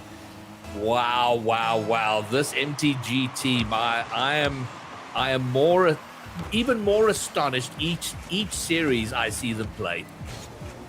But also, that was 1v1 with Snowy. Would I be right in claiming that Snowy is the 1v1 god of the region? Can I go that far to say that Snowy is the ones machine? He's known for 1v1, and you're just happy to take him in a ones dribble? Yeah, by some distance. I think there's some daylight, and always has been. It may not. I know he's played very little ones now, but yeah, those are his roots. Ones are his roots. So it becomes a close game. It is Nuts in front, but 1 goal doesn't seem as safe for Nuts as it might have been against any other team. This is certainly true, especially in a game that's been as high scoring as this one so far. Clarence with the bump could do a good start to opening things up there. Snowy to the rescue. What an important rescue mission that was. You'd be scared for May Contain Nuts of just how confident MTG will be if they started to pull this one back from 2 goals down after winning the last game from behind. 20 Clarence with the fake on 1. The pass infield. You see, it really is, this whole team is built around passing and playing together, and they do look so together. How in Regional 1 MTG have the synergy that they do, I don't know, but it won't help them this time. Snowy coming in on the To Die For. To Die For has been creating all the opportunities. 3 assists, 1 goal this game. You highlight such an important point. You know, MTG have kind of blasted their way onto the scene here in the regional, and it is Regional 1. You know, they've got so much time, and they've gotten themselves top 4 minimum, which is very good from a points point of view, and then so much time to refine their craft and get even better at it. And my word, this is a mouth-watering prospect for the 8 regionals that are going to follow this one. It really is. They are in some trouble here, though. There's a risk of this game getting away from them. You feel that one more May Contain Nuts goal, and it could have been happening right there. One more May Contain Nuts goal may put this one out of reach. All right, well, 1.5 minutes. They've got the time to MTG, but for now, Nuts are holding on to it with all the pressure. Snowy can't find the net. A little bit off there, and now MTG racing forward, trying to make something up. Sweaty's done magnificently, but Darth not going to be bullied. Reads it calmly and will get a clear. Snowy now looking for the net. It's going to hit the crossbar. Anyone with the rebound? It's over To Die For. Darth is going to have to tidy up and reposition, recalibrate the attacking play. I certainly felt in that position that, you know, if that was old Pirates, if that was old Bravado, that To Die For would have been on the end of that one, and it just flicked over his head. There's still some moments like that where you can see that maybe they're not quite in tune, but Snowy doesn't need any assistance that time. If you're sometimes feeling a bit off, you're not quite landing with each other, you just need to go back to having full faith in yourself. Snowy hit that so powerful, always impossible to reach on the backboard. A scrumptious double tap, although Sweaty will be a little disappointed. He was there and missing the touch to get the clear to deny the double, but once he missed it, Snowy made no mistake. And now with a 3-goal lead, it's, well, you know, weird things happen, but a 3-goal lead given up by Nuts is not going to happen in the final 25 seconds or so as this game counts down. But it has been entertaining, and millennial times are here, but Snowy now. Okay, that was quite something. That'll come off the down, reading it off the ceiling, double off the ceiling into the net. Lovely way to end the game. Yeah, I certainly found that goal entertaining. Not sure the sort of entertainment that MTG were particularly looking for in this moment. And that is the moment where MTG now, they are hit with a slight reality check as this game does end up getting a long way away from them. And May Contain Nuts maybe starting to find their groove. They do get to 2-1 up in the series. You feel that if there's any hope of the ridiculous happening, or even MTG taking a second game, it has to be the next one up.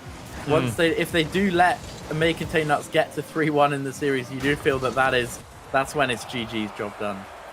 Yeah, I'm inclined to agree with you, and it is so 2 close games, and the point was made the last time these two met. There was 1 close game that NTG won, but in this series there were 2 close games. One they lost, one they won.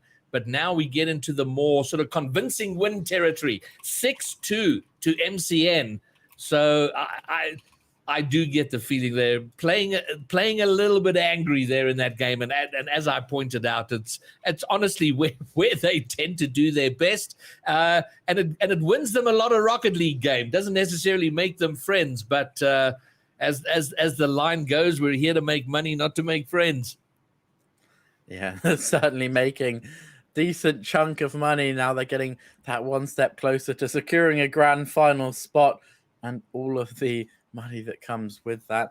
MTG, though, as weird as it is, after just losing a game 6-2, I feel that their spirits have got to be relatively high, right? They still shot 6 times, 0 found the net. Again, he's been clinical. They concede a lot of shots, concede a lot of goals, but having gone behind by 2 to then pull 1 back, take a keep close spell of play in the middle, May Contain Nuts sweat. There's a lot of positives to take, even if they ran up the scoreboard at the end. I'm convinced MTG are going to be in high spirits no matter what happened here. Even if they were swept, given how they've performed, I think they were going to be in high spirits. Taking a game, making it close, making it entertaining is going to be. Oh, look at this right off the kickoff. I want to see how this happened. I wasn't paying too much attention as they went for that. And it was just smashed by To Die For, and Snowy with a tight cheat finds the open net. Yeah, both teams cheated hard. And when you both cheat hard, it means that whoever wins the kickoff is going to get a big reward for that win. Instead, this time, May Contain Nuts go for a little fake. Could actually work out the 3-man passing play to Die For. Nearly some big kickoff shenanigans there to get the second. It's not usual that we see them go for hang on a moment. Snowy, what are you doing? That is disgusting. Look at this coming out of the net. Oh my gosh. The power. The only word that we can use for that is sis, which is a wonderful South African word, which basically means, oh, that was disgusting. The speed at which that just bulleted off of his car. Entirely unsavable. No one was ever going to get up there to contest it either. That's one of those where you just have to put your hands up and say, yeah, okay. They've done that to us. Fair enough. You know what? Let's go try win the next kickoff or something. Yeah, it does look like the MCN team finding their groove here.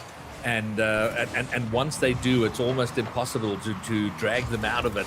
It'll take... Oh, my word! But look at this from Zero. You've been talking him up for the series. And look at how he finagles his way through here. Snowy gets a touch. Snowy, Zero, touch against the back wall. Reads its rebound and sneaks it past the last defender.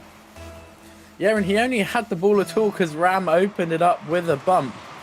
What else could you ask for? It's the MTG game plan in a nutshell. Ram opening up things with bumps. Oh. Zero nearly trying that himself this time. He was on bumps. Ram was on shooting. You need to swap them around, guys. Come on.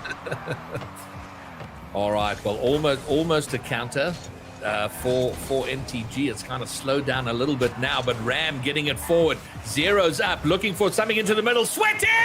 Oh, he's gonna puts it wide. Snowy gets the clear, but the ball was traveling wide. But the build-up play, the team play, the passing play was fantastic.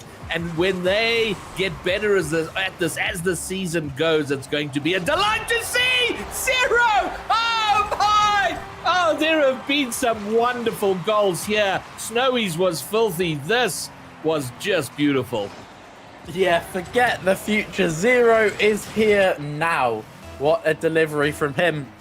We talked about how you can't get the main container out of their groove. Well, they're back to 2-2, and they've won the kickoff. Ram, can he catch it? Does get 50-50 down there. No ridiculous turnaround. The only player on the MTG team that I feel a little sorry for is Sweaty Clarence, because they had that lovely team passing play. Snowy with the ridiculous save, and Sweaty was the one who hit the crossbar in the important game 1 moment. And then since then, he's had 2 or 3 really good shots that have been no fault of his shooting, that have been met with brilliant saves. And it always seems to be his that are meeting the brilliant saves. Man, oh man, this is, and we were talking about them being in high spirits. I think right now they,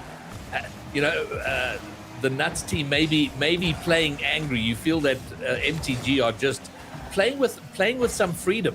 You know, the freedom of like, let's just go, let's enjoy ourselves out there. And it just seems to me that's how they're playing their Rocket League at the moment. Yeah, they could not be happier. And they're committing with confidence. I think the Make Contain Nuts team are used to being respected way more than this. You see To Die For there got challenged so early by Zero. He couldn't really make anything of it. And that is the confidence you go up for when you're really feeling yourself. You believe in your capabilities. You believe that you are good enough to be on this pitch. And they're doing a pretty good job of proving it, you gotta say. They're doing a fantastic job. I mean, they are out there going toe-to-toe with the best team in the region, and a team fully expected to win most, if not all, of these regionals and go and represent SSA at Worlds. And here we have Millennial Times Gaming just being confident and not shrinking away from the challenge that they're faced with out there. It's wonderful to see. And long may it continue. And let's see if they can extend it to the point of taking a series, while leveling up the series to start here. Yeah, there's still, of course, a long way to go. They still are only 1 goal away, potentially, from facing 3 match points. But it really is. It's about the manner in which they're approaching this game, not even the result. Although Snowy could be ruining it, breaking their hearts. That time, just off to the side. I'm not convinced he had any angle which wasn't getting saved, though. Play still continuing on. Darth, the next one to try batter it through. Snowy's going to do the same, but they're all on the line and they're all ready for it. And because they're playing confidently, there's no hesitation in the first man, and that is so vital. Their first man's getting up there quickly. It's a habit you tend to see when you're worried about players, is that people hesitate and try and wait for a chance to go for the challenge where they think they're going to win it. And you wait so long that you make your teammates uncomfortable, and it turns out that Snowy never gives you a time where you can challenge him and beat him. And you just have to go. And if it goes over your head, it goes over your head. And they're doing a really good job of that, launching at balls that they're going to get beaten to, just to help alleviate the pressure. All right, well, we are 20 seconds away from a second overtime in the series. Game 1 going to a 1-goal overtime. But in regulation, Nuts trying to finish it off here. To Die For, can't get enough source fire, power on the shot to find the net. And we're into the last 5 seconds. A demo in midfield maybe make something possible. They're going to have to keep it up now. This is very dangerous. If the ball, oh my word, they get the 0 second. To Die For gets the finish. But Snowy keeping it up. That was, the clock had run down as he got that last touch. He pushed it up on the wall. And man, that's a hard beat for Millennial Times Gaming. Oh, anything could have happened in the overtime. But MCN snatch it at 0 seconds. It wasn't just any beat. Snowy actually faked that on the wall. He gave the wheel wiggle to look like he was going to try and pop it off the wall to die for. Instead, he just doesn't touch it at all, sends the defender jumping off the wall flying and puts it behind him. So not only is that a 0 second, that is a 0 second complete mind game where he sent the MTG defender packing, made him look silly. And look, we said about how high the MTG spirits are and everything. That goal on its own is enough that I'm sure in 2 hours' time, they'll feel great about how their tournament's been. Right now, when Snowy does that to you, it still feels just as terrible. Well, it is kind of, when you're out, when you don't have the pressure on you and you're just out there to have like, guys, let's just go and have a great time. But there's a point in that game, they come back from 2 goals down and you start to think, maybe, and then your hopes go up, and that's always a dangerous time, and then it's snatched away at 0 seconds. So yeah, it can be a little tough, but you know what, it's not over yet. It is MCN that are on series point, 1 game away from securing the final berth in the grand final, but they're going to have to get through MTG at least once more. But here we are, Wasteland Night. MTG, maybe a comeback begins here. Yeah, and their first step to try and do it is calling this timeout that they have called, going to just try and talk things over. I mean, again, when you're playing Make Contain Now, it's like, it's so tough to technical timeout. It's like, the strategy is don't let Snowy do Snowy things. It's like, okay, coach, so how do we do that then? I have a question about, and I don't know if anybody's done this.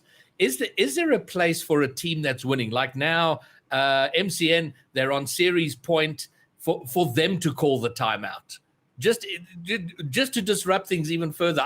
I don't know if that has any strategic value, but it's something I've often wondered. I don't think in a series like this it does. The only time I think that has strategic value is in situations once the teams really know each other, like Pirates Bravado last season. They started to get into each other's head. We had some shenanigans previously where they could choose if they wanted Aquadome or DFH. They needed both teams to agree to Aquadome, and they did to begin with. And then as soon as one of them found out the other did, they turned around and went, actually, no, hang on. If they want Aquadome, we'll make it DFH then.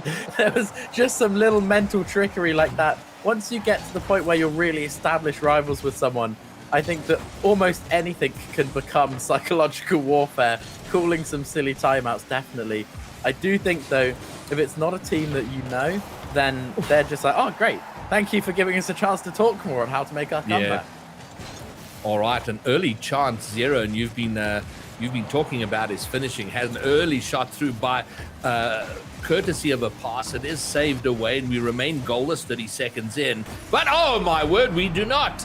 34 seconds in, we are not goalless to die for. Putting it forward, Zero can't get the clear, but look at that touch from Darth from the corner and getting it in. MCN, they're making the statement here. You've taken 1 game from us. That'll do. Yeah, it will do in their books. NTG going to continue fighting, though there's nothing else for it. Clarence looking to play it across. I mean, on defense, you see there, Clarence was just going for a bit of a cross-map dribble. He wasn't going for the full clear smash. That's just not how this team plays, and they may be 3-1 down against the strong favourites, but they're not going to let that disturb them. That one, that might ruffle the feathers, though.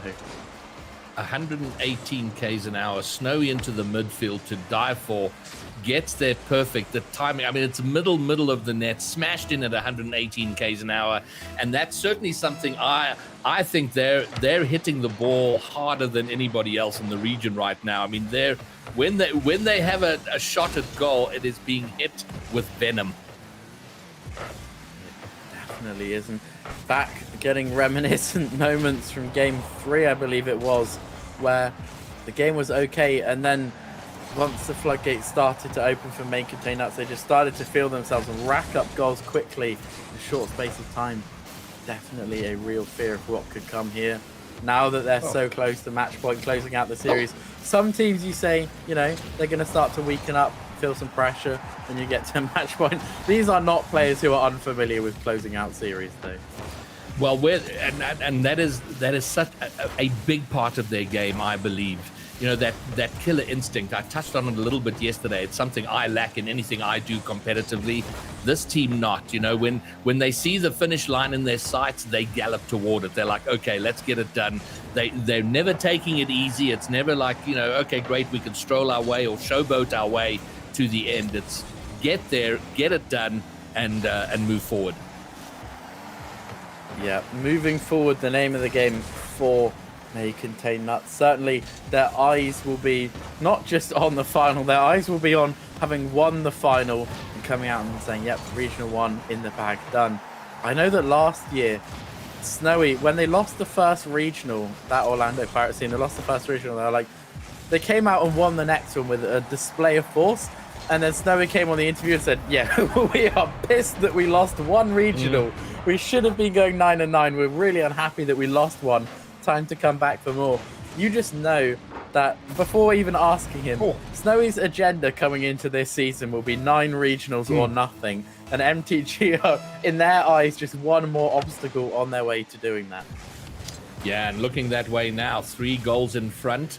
And looking really determined to get this wrapped up now. It's like, okay, MTG, you've done well. You've had your fun. We've had some entertainment.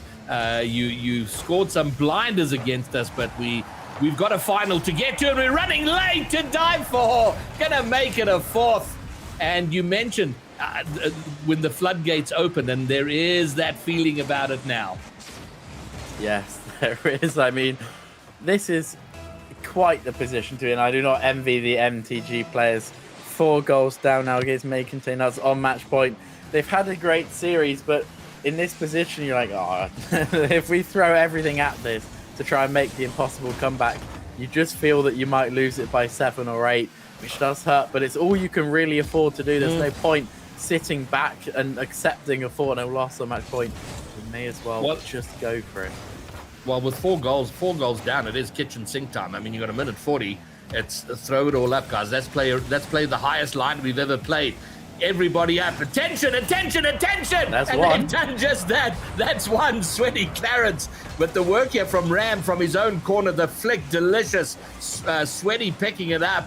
And what a great touch to get it past the last defender there. Okay, so that's one. And if they get a kickoff goal here, then things suddenly and very quickly get interesting.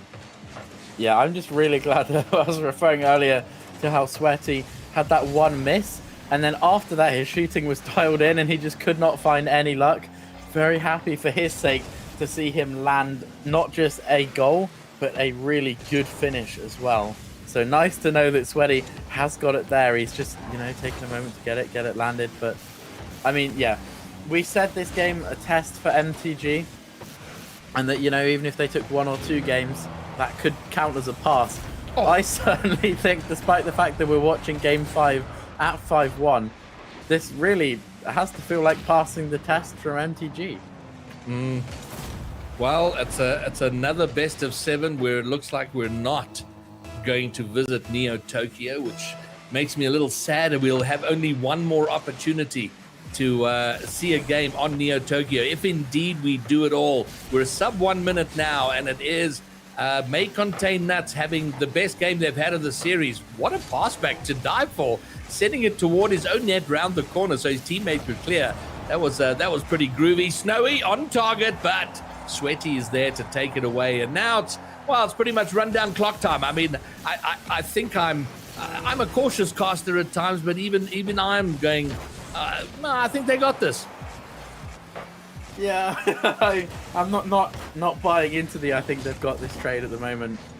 Unless this, you mean Snowy possibly landing a 6th, in which case that I do have some belief in happening, Darth. We'll put it middle for that. And I mean, really, this is May Contain Nuts in a nutshell, right? They're 5-1 up. They're 3-1 up in the series. The game is won, and yeah, let's play a serious infield pass to try land the 6th.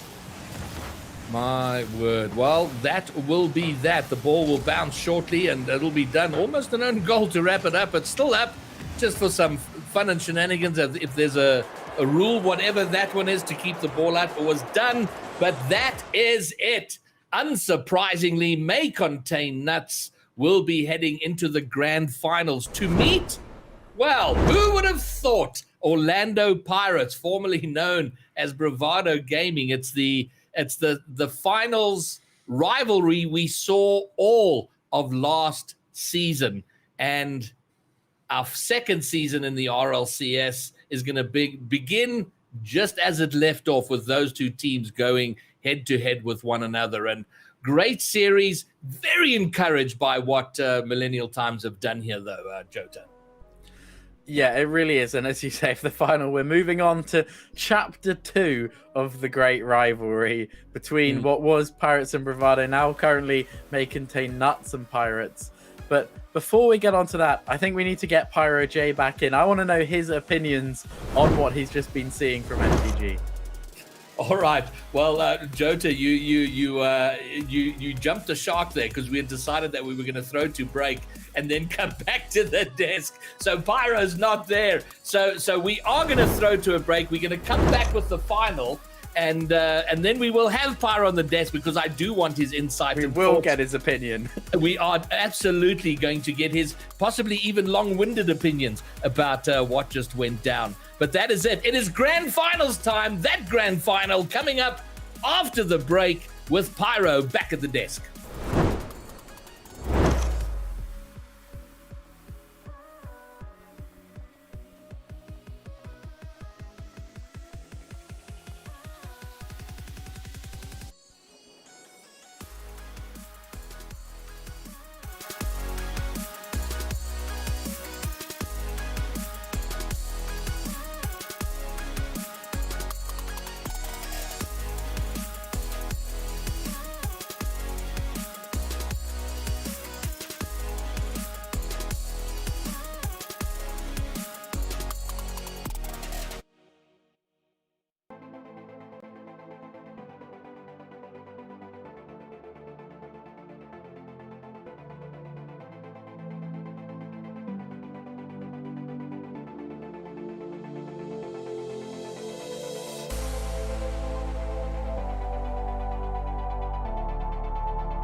And here we are. It is game time, finals time. My word, we've already snaked our way, waiting so long for the season to start. It has started. We're at the grand final of the first regional, the fall open. And Pyro, first of all, your thoughts on MTG and how that series went down? Listen, Millennial Times Gaming, they had not as much pressure, but the expectation's pretty high, being a now top 4 SSA team, and I thought they came in there with a wonderful strategy. It was all about disruption. Out of those 5 games, they averaged over 6 demolitions a game. I don't think we've seen that kind of statistic out of really any team, and that doesn't even come to consider the bumping plays, especially Ram on the goal line, just causing controversy all along. Really impressed with that team. I thought they really strut their stuff and showed why they belong in that top 4 situation, but they contain nuts. They haven't lost a series yet. That still stands true, and I think we saw why that's a good reason. And now, Jota, does this mean... So we've had several questions answered, and probably the big one is, yes, we're still pretty much a 2-team region. Is it fair to say, or is it too early to say, that has there been with the performance of MTG and what they've done, is there a slight closing of the gap, or is it still some distance between 1 and 2 and the rest? As soon as you said, is it fair to, I knew this was going to be a horrible question to answer. I was like, oh, I feel something horrible coming here.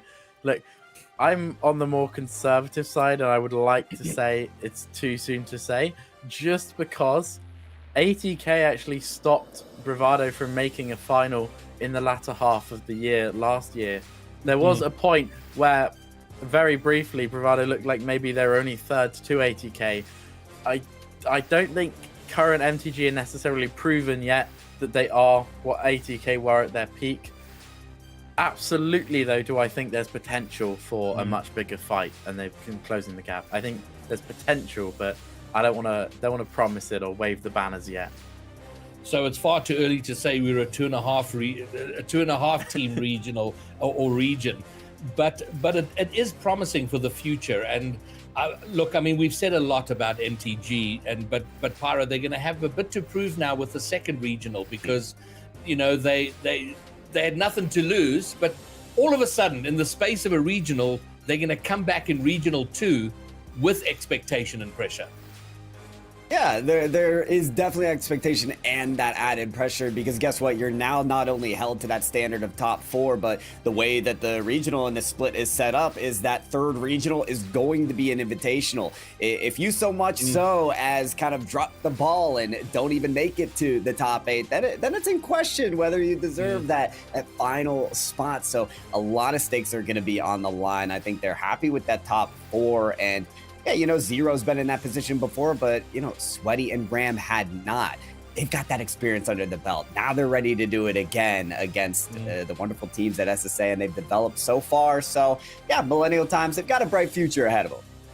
All right, well, let's turn our attention now. Grand final time. These are the 2 teams of the region. The last question is there big distance between them? Are they sandwiched close together like we saw at the end of last season? Or will Macon may contain nuts, or Orlando Pirates for that matter, put some distance between themselves and place number 2? So let's talk about that, Jota. What do you have expectations based on what you've seen? Is it going to be a tight match, or do one of these stamp their authority and say we are regional champions? I think that there is certainly a precedent for Macon Nuts to win this. It's what I expect to happen. It's like it's what should happen, right? If you asked me 2 weeks ago, I'm like, Macon Nuts, they win this regional. You ask me now, I think that it's much less certain than it was before. They looked a bit shaky versus MTG. I thought Pirates looked amazing today, and Eliakim, he's the star man for me. We need to see Eliakim looking good in this lobby. He's not been tested in a grand final like this. He's passed every other test, but this is the new highest level of pressure for him. I think, again, we're too early for it now. I'm thinking game 7, maybe, just because they have looked a bit weaker, may contain nuts, but I still think that they have to be the favorites to take this. All right, and it is Eli, the only finals debutant on the field. So I'm taking that as a prediction from you, Jota. Pyro, your prediction? Very difficult prediction, but there's only one team who hasn't dropped a single series yet this season. That is May Contain Nuts. That is a team that is used to being the top of the leaderboard in this region, and that is my prediction. It will be narrow. It will be our closest match yet this season, but have me on May Contain Nuts. All right, well, it is time. Let's go, Commandos. Myself and Pyro bringing you the action in the big final. Here we are. It is time. Pyro, whatever our questions are, they're going to be answered in the next 20, 25, 30, 35, maybe 40 minutes, depending on how deep this goes. We'll see. We've only had 5-game series in these best of 7 so far in the top 8 of this regional. So we're all destined. We're all waiting for that series that goes the distance. And here we are in classic SSA fashion. We've got May Contain Nuts and Orlando Pirates here. 5 of the 6 only regional winners of the last season take the field today here on this series court. Game 1 begins. And my only hope is to see Neo Tokyo for a game 6 at the very least. And I mean, these guys have got to know each other so well by now, you know, with the size of the region, the amount of scrimming, the amount of times they've played the entire last season to die for, coming from the previous Bravado team to join Orlando Pirates. So they know each other so well. So there shouldn't be a lot of time of trying to sniff each other out there. It's just, let's get to business. Let's go and score. Darth has an open net, the pass into the middle. Snowy gets a weird angle, doesn't get a great, powerful shot, but enough to get it under the last defender. And it is May Contain Nuts with the opener. Snowy and 50/50s, name a more iconic duo. He's been winning them all day long, and he's just a better position player on that play. No better way to make a first impression than that player right there, Snowy, making their mark. You do say, Greybeard, that these players, they're familiar with each other, but the one elephant in the room has to be mentioned. There's one X factor on this field, Eliakim. Been slotting double taps all regional long. Seems to be one of the players that is setting the tempo, setting the pace of play throughout this series. May set up their team on this play as well. The assist coming from Eliakim. Happy Meal with the quick response. Well, we hear about Caster Curse, but you called that into existence there, Eliakim, getting very involved, taking it high around the corner and slotting it down perfectly for Happy Meal to send home the finish, the goal. It's a level game. And the dead ball on kickoff, both teams cheating, both teams getting equal pressure on the ball twice to see it dead. And now we're kind of reset. We reset in all respects, except we're a minute and a half closer to the end. Oh my goodness. Forget about the reset. Forget about the equal positioning. Happy Meal. Right place, right time, beating Darth to that 50/50. And, you know, listen, we talked so much about Happy Meal being the foundation of this Orlando Pirates team, Greybeard, but in many ways, he's stepped up to spearhead their offense. I feel like he's ready to make those moments count. All right, and now immediately Nuts are under a bit of defensive pressure right after the kickoff. They have gotten it clear. Happy Meal should get on the end of the gets it past to die for, but no one there to receive or do anything with it. Snowy's eliminated. There was a passing play developing, but between the demo and the whiff, it comes to nothing. And it is Orlando Pirates, after conceding early, who are now have a lead, a 1-goal lead, maybe a 2-goal. Oh, it's a little bit scrappy in front of the Nuts net, but Darth will finally relieve the pressure. May Contain Nuts, they're starting to see Eliakim really warm up. Just inches away from a triple tap there, and a very dangerous one at that. This is a threatening player. They not only have to work up, of course they've enlisted to die for to no longer be a threat of theirs if you're talking about Snowy and Darth, but Eliakim most is certainly filling those great shoes fully, as it's seemed thus far. So far, Orlando Pirates still with the lead as we cross that halfway mark. May Contain Nuts looking to set up a position themselves, but the rotations on Orlando Pirates seeming crisp as ever. All right, Snowy looking for a teammate. Happy Meal getting in front now. Cam's going to set something up if he wins this 50, but to die for, very solid. We'll be able to take it out, but dispossessed by Eli.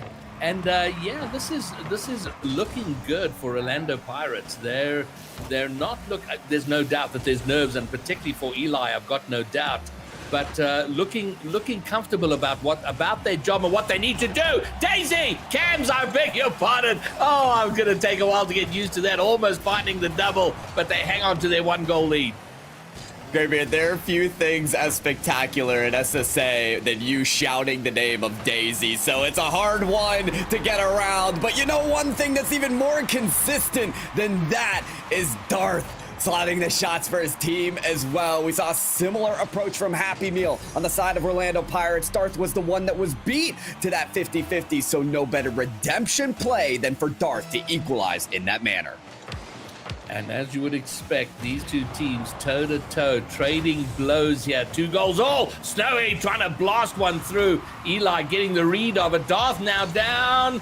Oh, gets it past one, nearly past 2. Snowy's back to cover, but will be picked up in the midfield by To Die For. And their high line, it continues, and now it pays off. They love to play those very high attacking lines, short rotations, and To Die For, the mechanical skill here to bully that through, setting it up for Darth. And it is Nuts back in front.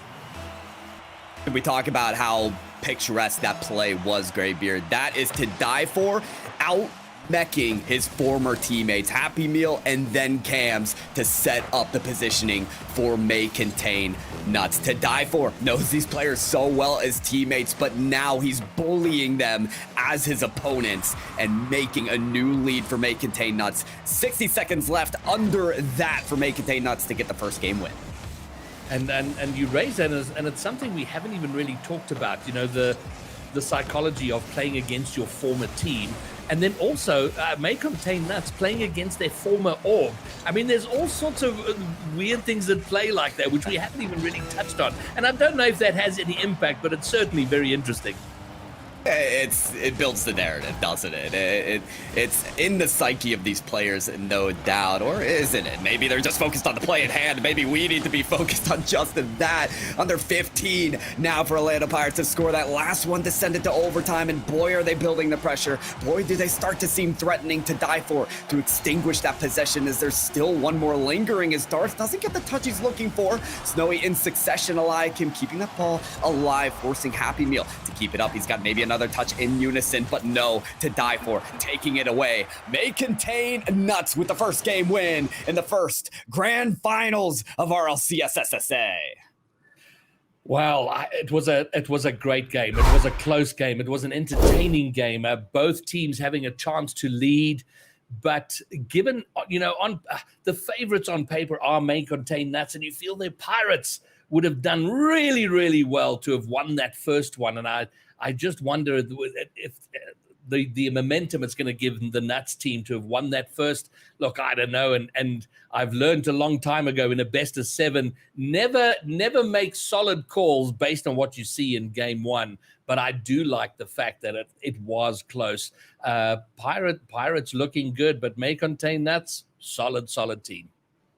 Yeah, you make a point about game 1, Graybeard, and one thing you've made a note on calling during this regional is that if this May Contain Nuts squad takes a game or loses a game, in a series, it's normally early in the series, isn't it? It's normally game 1. So for them to start with kind of the right side of the bed here, on the right foot, feeling very foundational in this series, that's a great sign for them. I do worry again about Orlando Pirates with a great start to May Contain Nuts, with their inability to stop To Die For on some of these air dribble 50-50 plays. I'll tell you, May Contain Nuts looking very dangerous in this match. All right, well, now it's all to Orlando Pirates to fight their way back into the series, not go 2 games behind. And, you know, for most teams, if they go 2 down behind May Contain Nuts, I would say that's almost as bad as 3 behind. But with Orlando Pirates, it's not the end of the world, but it's certainly not where they want to be. They got to treat this like a semi-final, if not the final, this game in particular. Most certainly, yeah, everything is at hand here all the stakes have been risen to be the front runners of the region, to tell the world that they are the team to watch. Who better than to split it once again against 5 of the 6 regional winners on the field right now from last season, looking to find their first in this new season. Now, Eliakim being that new blood in the grand finals, trying to get that ball across right now may contain nuts. No simple task. And it amazes me, both of these teams love to play so high up, you know. I mean, look at this. Every player on the field is in a single half, and then it'll switch over and every single player will be in the other half. It is so aggressive and so much sort of faith in their ability to recover quick enough to get back should there be an issue. It's certainly an aspect of higher level Rocket League play that, you know, it just terrifies me as a player myself to see these guys so high up. Ooh. And high up, the defenders had to go to deny the passing play. Darth wanted that shot to slot through, but Orlando Pirates and their defense has looked exceptional, especially when you consider their latest match against Reformed. Conceded very few goals. They are going to have to allow a concession here. It's to die for, to beat out the defense there, score. And To Die For and Cams are mates there, but my word, To Die For was lightning quick to get to that ball first, getting the beat on Cams and finding the open net. And as they did in game 1, they get the opening goal. To Die For, lightning quick off the kickoff. He is so fast, so quick. The fake from Darth, the finish from Snowy. This is exactly what you do not want if you're Orlando Pirates. It's may contain nuts, getting fired up, and they're firing on all cylinders as well. You can tell every player unafraid to press up on that possession. That's the confidence of this team right now. The confident team of may contain nuts is a dangerous one, no doubt, and it's forcing Orlando Pirates to get very quick on the defense. Eliakim had to surge up to that save. They're already on their back third once again. To Die For, oh my goodness, just dunking down 50-50 after each and every challenge, looking menacing.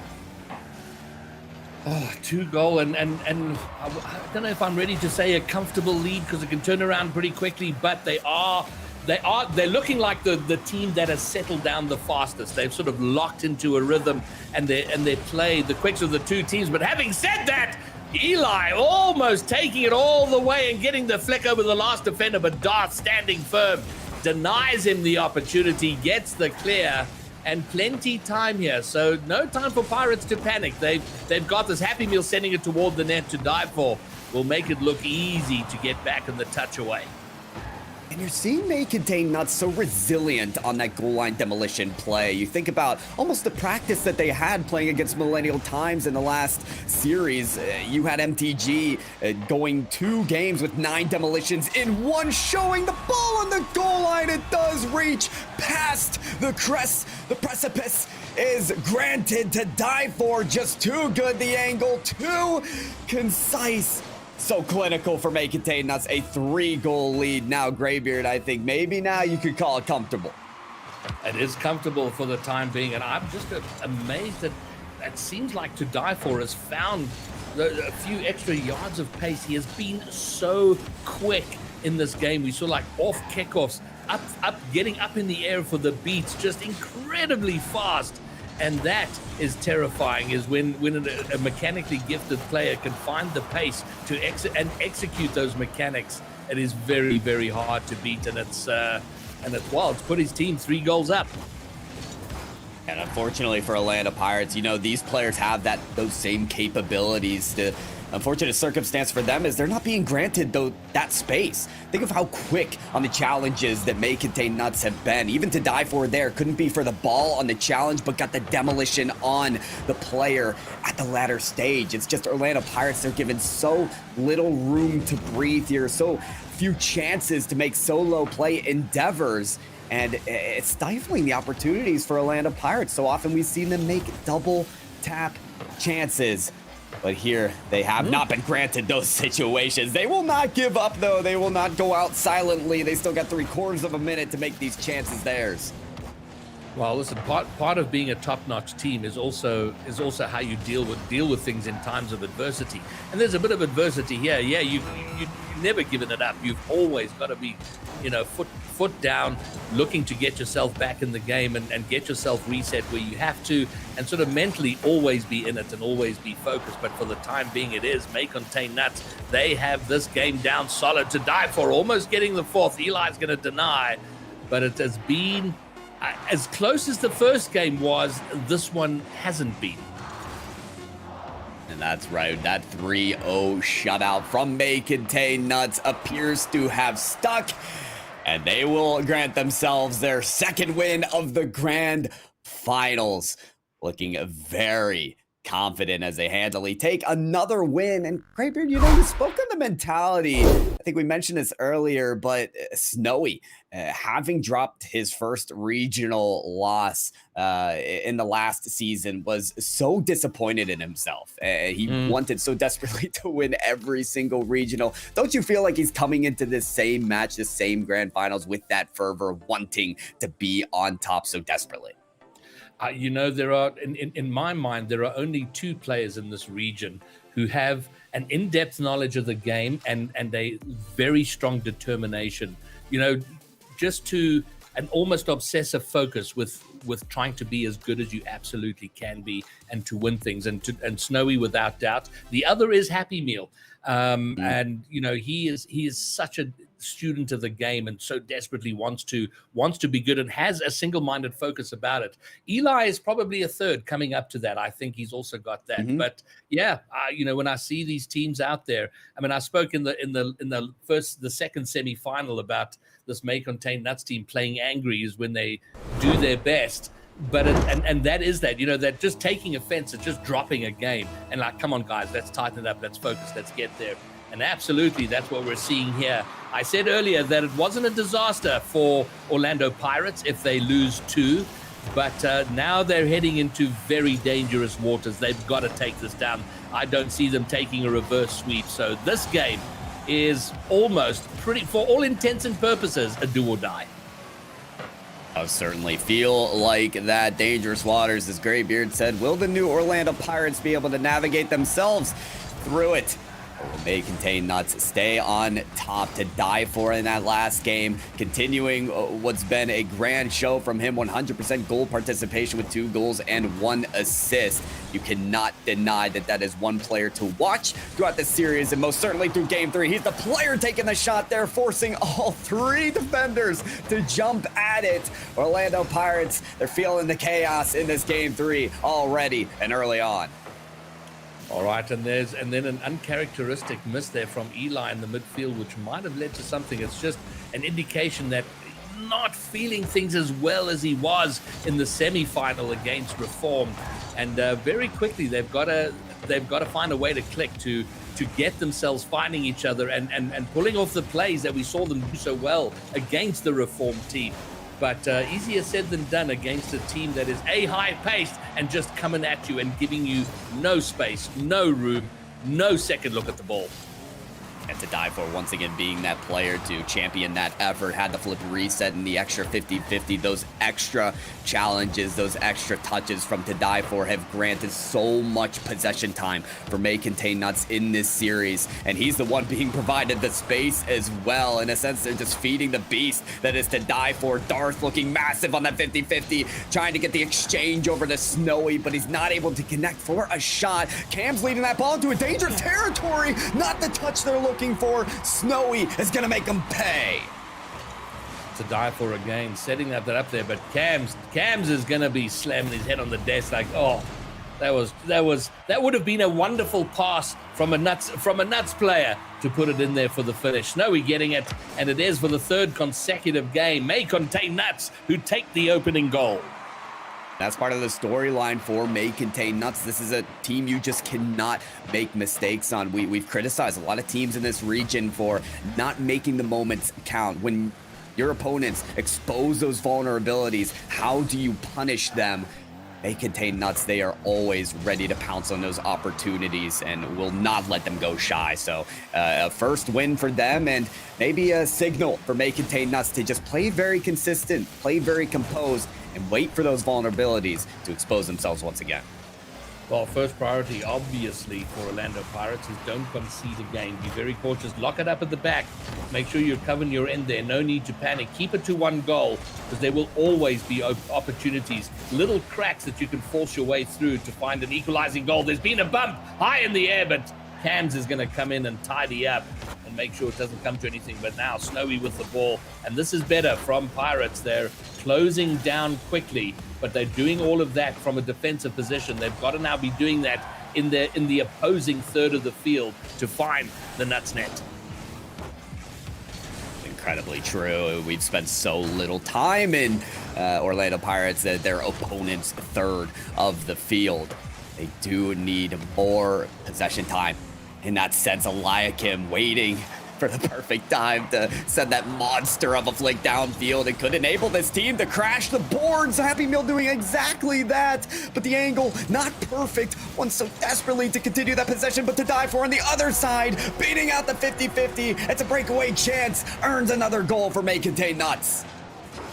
Oh dear, this is not good. Happy realizing, he's a solid defender, but he plays quite a high defensive line. And once it gets past him, there's always a massive threat on the net. And there it goes. The 50 goes poorly for him, and he was back to the ball. And now 2 ahead. And this is concerning times for the new Orlando Pirates team. Well, certainly is, and with few chances at the other side of the field. We're talking about 1 registered shot right now in game number 3 for Orlando Pirates. That is not what it takes to defeat this credited super team of SSA. Are they gonna look like just that? No Cams. Redemption play on the defensive side to make a diving save there. Maybe enabling Eliakim on the other side. There's gotta be a follow, and quick.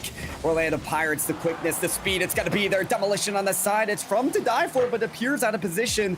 Shot's not on target, so it's not as threatening as it may have been.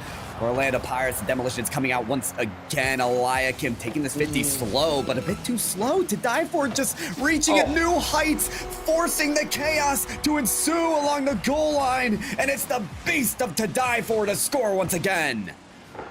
He's just so quick, and he's just one of those players that your heart sinks the moment you see him with the ball, and you're like, okay, I need to be on my toes here, and he forces those sorts of mistakes, that chaos, as you put it, on the goal line. And there it is again, and May Contain Nuts once more with a 3-0 lead. Darth, he misses, but it's gonna go in, and it's now a 4-0 lead for May Contain Nuts.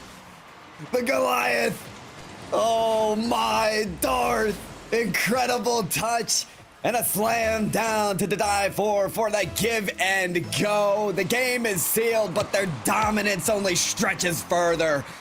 May Contain Nuts will take no prisoners in this grand finals. They don't want the win. They want the dominant streak. They want the sweep in this series. No doubt they take another step further to do just that. Game 3 in the hands, and the driver's seat is granted to May Contain Nuts. They are at match point for the first regional championship of RLCS 2022-23. Sure. It is starting. Okay, our last question. When we had many when this all started on Friday night, but the last remaining question is, okay, so we're a 2-team region, but how close are those 2 teams? And based on what we've seen here, we're not done yet. And I ain't gonna write off Pirates just yet, because they've got the capacity to make a comeback here. It's a monumental task. But having said that, I think we're getting an answer to the question on, is this going to be a super team? And then my second comment on that is, you get the feeling it may not even be about winning this regional. There's already the long view. This already might be about making a real showing at Worlds. Yeah, the world's conversation is absolutely a conversation to have. I've heard Noxus say himself that he's already preparing his team, May Contain Nuts, for the world stage. And that's a great idea because they've been at that world stage. They're ready to compete once again. May Contain Nuts are in a great position and to do just that. And again, we talk about Orlando Pirates. They couldn't be in a more abysmal situation. The shot count against them 10-1 to die for a player that looks simply unstoppable. He's had the MVP for 2 times in a row. He's had goal participation at 100% for 2 times in a row with 3 goals and 1 assist in that previous game. You've got to find a way to slow down and peter out the flames of To Die For. It seems like an impossible task, but here we are, Greybeard, in game number 4. And it's not just the wins in those last 2 games, it's the shutouts. Orlando Pirates unable to find the net at all. Cams there having to come to his team's rescue. Orlando Pirates scoring first in every single game, and Pirates not able to score in the last 2, and they're under immediate pressure on their goal line here, and it's To Die For one more, trying to bring it round with his speed, his pace, his pressure. And it is still there. They will not let it out of their half. Crossfield looking for To Die For. He's going to pick it up, send it toward the net, and suddenly, so quickly, it becomes awkward in front of the net. And man, oh man, they are looking more and more dangerous. It's difficult as well right now for Orlando Pirates. This is a team who's kind of used to setting the tempo, setting the pace, especially Eliakim being one of the speediest players of the last RLCS season behind only one single player, Snowy. And that is the player trying to lead the charge right now for May Contain Nuts. When you have Snowy, when you have To Die For, and when you have Darth putting on what I would say the most explosive shots, the most explosive goals of last season, this is a team to fear, no doubt. But one of the challenges for Orlando Pirates was limiting the scoring from May Contain Nuts. They've done that in the first minute and a half of this game number 4, and they look to continue that abridged success. Yeah, and we can't understate the importance of that. You know, we've seen it. Once they go behind, it becomes a struggle. So as long as they're not doing it, they're absolutely in the conversation. And if they can sneak a lead here, suddenly the complexion starts to change. If only in this game, not necessarily the whole series, because May Contain Nuts have so many points to work with, so they won't be in any way stressed or put off by it. But critical, vital for Orlando Pirates. Critical indeed. We're looking to match pace, if not exceeded in this game, to switch things up, to possibly disrupt May Contain Nuts, but it's May Contain Nuts on the other side. A massive clear for Eliakim. Happy Meal trying to own that midfield presence, but just couldn't get to that ball quickly enough. No one on the goal line. Who better, who else than To Die For to start the scoring for match point of the grand finals? My word, he is becoming a clear and present danger, he is, and now just a perpetual menace for the Orlando Pirates team, and for 4 games in a row, Pirates opening the scoring, and it's hard to shake them off of it once they have it. Well, certainly is. Just the tempo that May Contain Nuts were looking to set here. To Die For absolutely on fire during this grand finals. What is it going to take to stop this player? Happy Meal continuing to try and get a shred of that possession around the midfield play there with the touch, but it's To Die For once again following this ball off of the ceiling. Snowy's got some time to make a play here, taking it high for a pass up to Darth. Darth with the misconnection though. And again, these are the chances that Orlando Pirates, they have to take advantage of, move up the field quickly. Don't do that in enough time for To Die For to interrupt their play. All right, it's loose in the midfield. Snowy back to Die For, but Happy Meal's done a very good job to win the 50 there. Eliakim can't make much of it. They have to track back for an immediate potential counter from MCN, and they keep the pressure on. It's To Die For once more. Looking for crazy angles, looking for a teammate. Either one could have happened. Neither comes, but they do hold on to the 1-goal lead. Cams doesn't get the read off the corner. That might have been very interesting. Can they build something here? They need a period of sustained pressure. Cams has to be very cautious. He has to track back here. He will pick it up fairly easily. Boom it forward. But all of their efforts moving forward are being too quickly and too easily repelled as we enter the final minute of Game 4. Does feel like there's some sort of magnetic force keeping the ball away from the goal line of May Contain Nuts, but there is sustained pressure still from Orlando Pirates at the best time of the series. This team is not quite done. Eliakim scores the equalizer. And finally, but look at that touch from Cams. Lovely finish from Eli. Finally, Eli getting on the board. And a sliver of hope. The door opens a crack. A tiny shaft of light comes through. Maybe some shenanigans or kickoff doesn't happen. But this is good. They've got to build on this and build on it quickly. Could it have been the turning point there from Eliakim to score that goal? Most certainly, Orlando Pirates still need a statement to make. Cam's trying to play this so intelligently, and just before the demolition, he's able to get a save, but it's still Darth. It's still Darth from the ceiling, from the top ropes, able to take it down and instill their dominance once again. And there we go, 23 seconds from time. They get themselves in front once more. And is that the final heartbreaker for Orlando Pirates? They got 23 seconds. Their regional one hopes depend on the next 15 seconds to make it happen, but to die for might have put the dagger all the way through. You cannot stop to die for. It is that simple. He's got two defenders right in that lane and knows exactly how to beat both of them. If there was ever a question mark about this team of May Contain Nuts, if anybody doubted this team, may they be dissipated at this moment, right here, right now. Because in the grand finals, the very first regional of this new season of RLCS, there's a new champion to give the crown to, and that is May Contain Nuts. Darth, to die for, and Snowy, they are your new regional champions of SSA. May Contain Nuts are the champions of SSA in the Fall Open, the first regional of the first split of our second season in RLCS, the 2022-2023 season. And my word, it's a sweep. I mean, that is about as emphatic as it gets, Pyro, to win a final in a sweep and to do it in dominating fashion was very impressive to see. Listen, we had questions, with Snowy and Darth making this new roster change and slotting out Skill Steel 4 to die for. How was this going to compose a new team? What were they going to look like in the new season? And boy, do they just look more and more empowered, Graybeard. It wasn't even a question of to die for filling in on this team. No, he was MVP again and again on the score sheet. So much goal participation.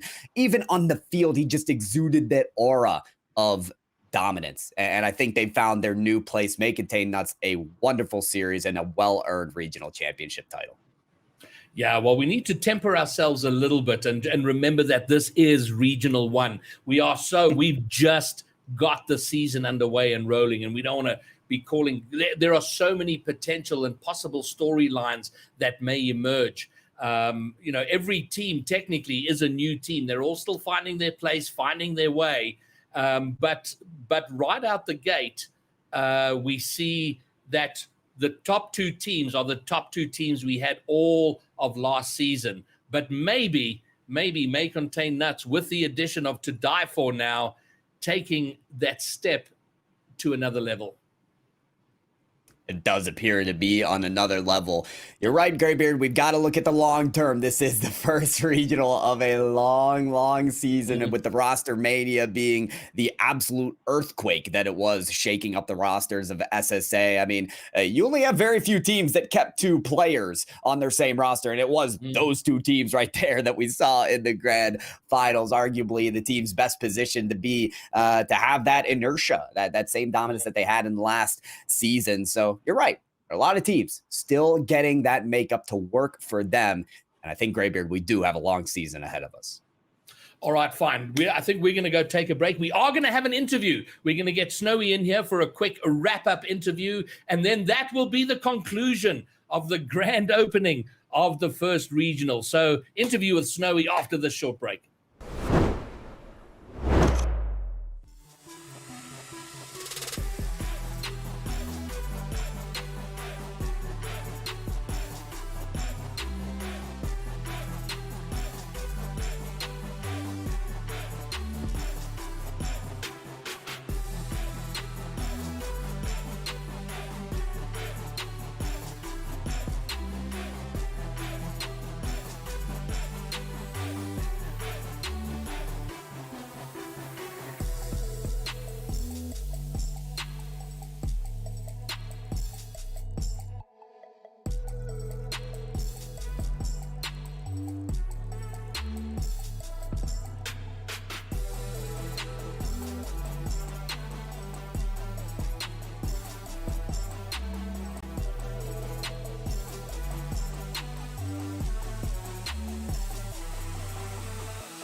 we have with us the winning captain of the 2022-2023 Fall Open Regional. Snowy, I'm not going to ask you how you feel because obviously you're happy that you won, but are you satisfied with the manner in which you accomplished the victory? Yeah, I'm pretty satisfied. You can never be disappointed with the sweep in the grand final. But with that being said, we did drop some games here and there throughout the rest of the tournament, so that's something to work on for next time. Okay. Yeah, like you're having fun with that one. You're like, oh, sorry, not good enough. Everyone watching will 4-0 you next time. I like the sentiment. I do have to ask you the question of, is that how you choose to keep motivated? Like, how do you stay focused on the grind when you're staying at the top for so long? Well, it's not really something that needs to be there for motivation. I've said before that I'm pretty motivated just to win. And, you know, as time goes on, RLCS and Rocket League in general becomes bigger and bigger in our region. And I think the last season where, you know, particularly recently where we went to Gamers 8, I went and watched the London Major and obviously being at Worlds as well. All of that happening recently is kind of like, it's opened my eyes even more to that this is actually quite a big thing. So that adds to the motivation a lot, but like I said, it's just winning. That's the motivation, and trying to achieve stuff where like we don't drop games or we, you know, try and, you know, win perfect series. We don't concede goals. That's it's more of a short-term motivation in those games and those tournaments. I'm very cautious about talking too early about or looking too far into the future, because we have to ground ourselves in the reality that this is the first regional. There's 8 more of these to go. There's a very long way to go. There's a lot of players and teams who have potential, who might, you know, do something more. But for you, as it stands right now, beginning of the season, what is the end game? Do you have an end game, or is it just regional by regional? Well, I mean, like you say, it's still early, so you can't really call anything. I mean, obviously our goal is to win all 9 regionals, but we will take it one regional at a time. I mean, anything can happen. New teams can form, players can improve, teams can improve. But yeah, I mean, the goal is to win all of them. We never want to be second or, you know, any other position for that matter. And particularly our end game is Worlds. And obviously I was hugely disappointed that we didn't get added to majors. So now our main focus turns to Worlds at the end of the year. And this roster, Darth, myself, and To Die For, is very specifically designed to make some impact at Worlds. You know, being there recently and seeing the sort of level and, you know, the distance that we have to gain, it made me realize that we have to make a proper team. And you know, I couldn't ask for a better team. My teammates are 2 of the best players in the country, and they could even be in the world, you know, given more opportunity. So yeah, I mean, that's our end goal. We're gonna try and make that first breakthrough run for SSA. Yeah, last one from me. I do think you certainly have made a pretty good statement in your claim that your teammates are 2 of the best in the country with you. I just want to ask, you know, how's it going with To Die For? What's he like as a person? An insight into the genius that you've claimed as your new teammate. Wow. Well, we knew he was really good to begin with, and from the moment that, you know, we started hanging out and interacting as teammates, it made me realize that he's actually more than just a good player. He's actually just like an incredibly enjoyable kid to be around. Like his energy and he's never mad. Like he's always just clowning around and having fun. And that spreads throughout the team. You know, that makes me, Darth, and our coach Noxus, it makes us all feel better and happier. So yeah, he's even better than we thought he was going to be. Well, that's amazing. And if anything, a little bit of levity and a little bit of lightness into your team, Snowy, is probably a very, very good thing.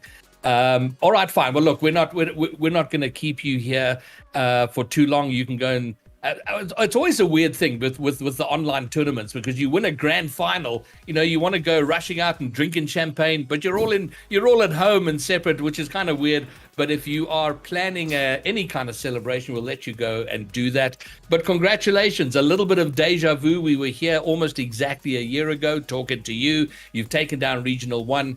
Good luck, and I do hope that you get a lot more challenged, and that the rest of the SSA scene can push you through their own advancement, and you keep getting better. But for My parting shot to you, Snowy, and you can respond to this, is how soon are we going to ditch May Contain Nuts as a name? I cannot say this for 9 regionals.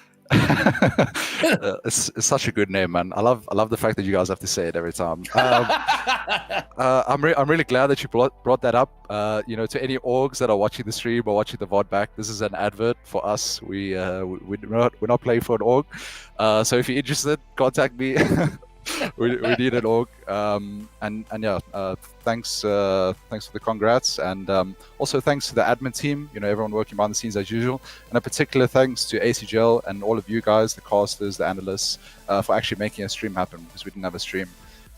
Actually, not so long ago, it was like a week or 2 ago, we didn't have a stream. So huge props to them for stepping up, and it's actually been incredible production quality. I was even surprised that there was an interview, and it's been done very professionally. So yeah, congrats to you all, guys, and thank you for helping us. Well, we will take those congratulations. Snowy, regional champion. Congratulations. Go and do your thing, and maybe we speak again. But well done. Congrats. Sure. Ago, and a very clear focus on where they want to be, where they want to go, and how they want this all to turn out. Yeah, we sort of joked, right, about how, it'd be the weekend off they come back to work on Monday.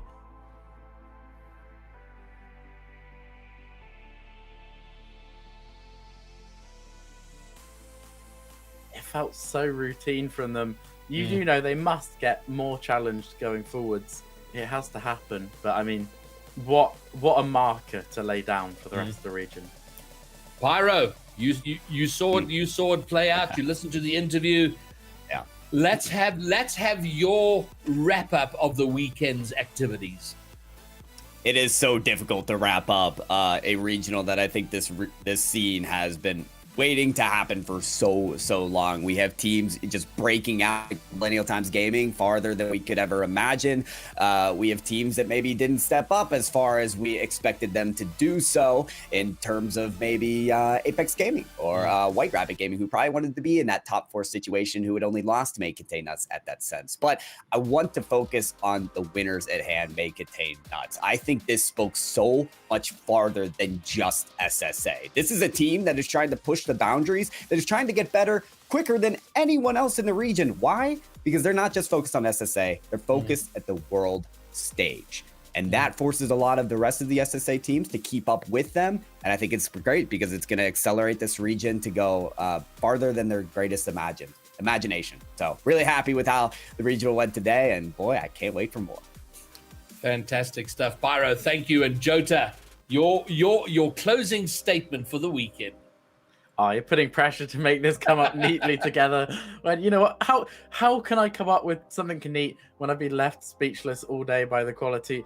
I really do think that it's a sign to everyone playing that MTG, the sort of players no one really respected. No one had a lot of respect for the quality of players like Ram. They found their combo, made everything work. And I think that is a sign to all the players who are on that sort of disrespected level that they can find their combo. There is potential to hugely shoot up the leaderboards. And anyone watching who, wants to become a pro one day, wants to grind, younger players who aren't there yet. This has been a great regional to demonstrate that, it's open for opportunities. We got new players in the final, Eliakim in his first final. We got 3 new players who've never made semi-finals before. In SSA, the goalposts are constantly shifting, and there's always new opportunities. Fantastic stuff. Well, my closing statement is this: there were so many times during the course of the weekend where I was filled with so many moments of pride of just watching the players out there. And the difference between me watching North American or European Rocket League is that I know just about all of these players. I know so many of their stories, what they've been through to come out here and compete, and the challenges they have, and to see them being out there is just amazing to me. But we have